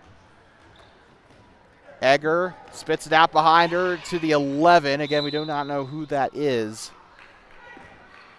as she is not on our roster. Winters will pass this one in. 5:30 to play in the game. Shot is on its way. It's up and it's no good. Jones trying to go for the rebound. She will get the rebound, and she'll try to give it out in front of her to Worley. Instead, physics forced her to give it to Egger. Egger, far side, now on the baseline. It's up no good. Rebounded by the 34 of Bales. This one's stolen right back away by Ebony Schroyer on the other end of the floor. Schroyer passes left side to Egger. Egger moving up toward the corner of the volleyball attack line. She'll move to her left side, switches to her left.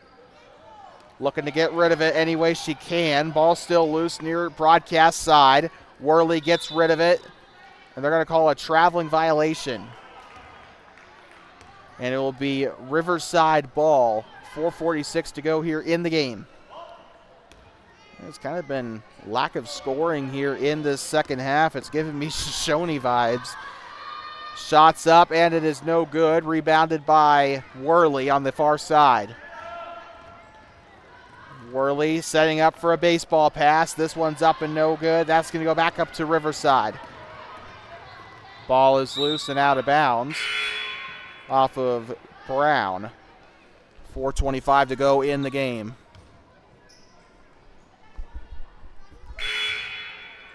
Got a couple checking in for Riverside. I do believe it is Hopkin and Landis that are checking in, as one of them going off is Brown. And inbounding it is going to be Hopkin. Hopkin near side. Here comes Winters up top, moving left now onto the left wing. Swiping at it is Egger. She's trying to get there. Shot on the move is up and in. And that will be Riverside's first basket since the second quarter.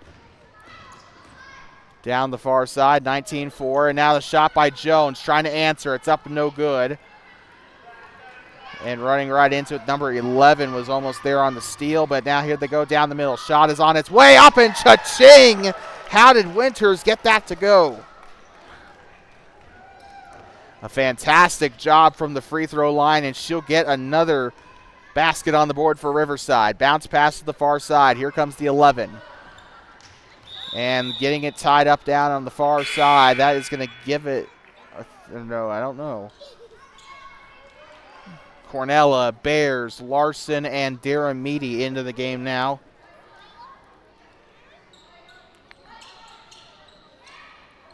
As 4 out of 5 are subbed out. Both Cornella sisters, both Larson sisters into the game, meant to say. Jenny Daramidi down the right side. Shots up and it's in. Makes it a football score here in Thermopolis.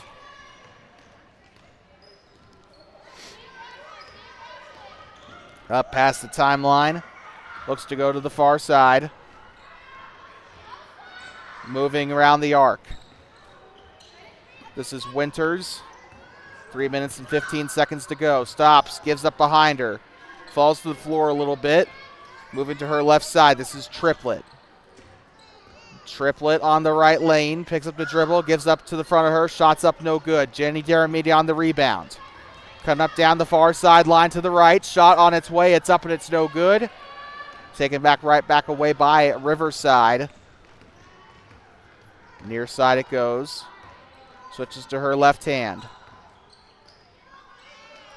Picks up the dribble, looking for options. Going in behind her, number 20, Landis.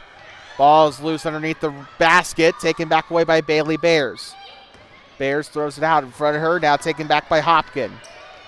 Hopkin picks up the dribble. Bounce pass behind her. Here comes the 3 of Winters. Now moving to her left. Winters all by herself on the attack line on the top of the key. 2:16 to go. Guarded by Bears. Goes up toward the Riverside sideline. She's had the ball the entire possession. Not anymore. Here comes Bailey Bears. Weaving her way through traffic. Up the right side. Shots up. Kick it to go. Daramidi on the rebound. That one's up. No good. Bobcats have got to finish at the rim a little bit. They got to try to maybe, I don't know, easier said than done, but slow it down a little bit on the approach to the rim. A lot of those shots are being missed because they're being shot way too powerfully there. Jenny Daramidi on the right side. That one's up and no good. Rebounded. It's been kind of back and forth like this most of the quarter. 1:40 to go here. Time to deliver your 2 Basins Sports Network Player of the Game. I'm going to give this one to Bailey Bears of the Thermopolis Bobcats. Honorable mentions today include, down the right side, Jenny Daramidi. Shots up and it's in. 23-6 here. We got a timeout. I think we do anyway.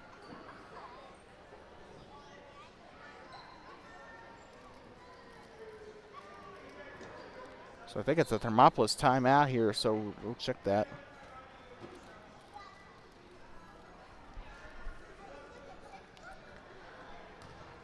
No, it is not a timeout. I sorely apologize.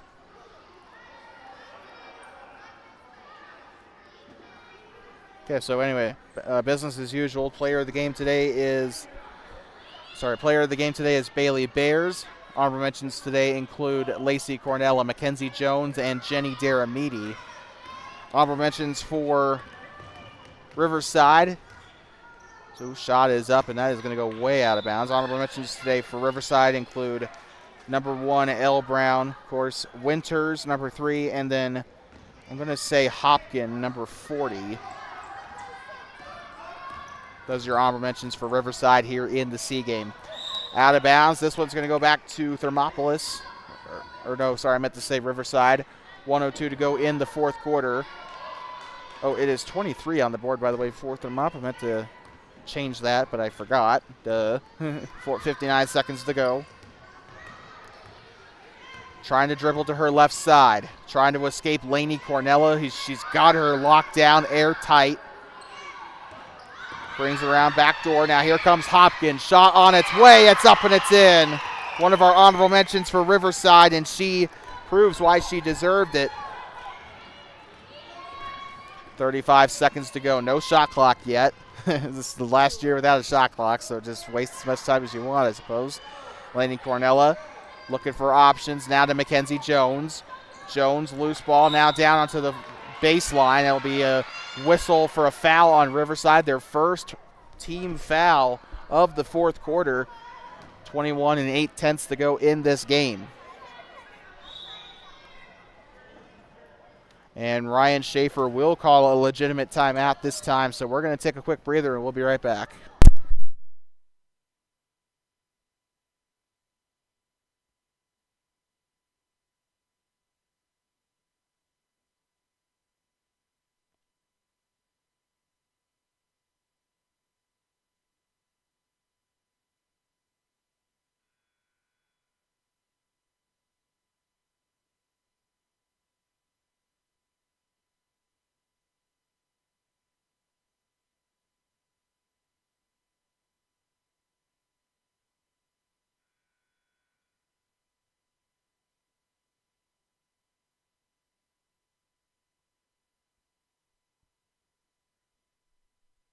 Like talking back here inside of Thermopolis Middle School, home of the Bobcats, as we get ready to resume what's left of the fourth quarter. 21.8 seconds to go in our coverage for tonight.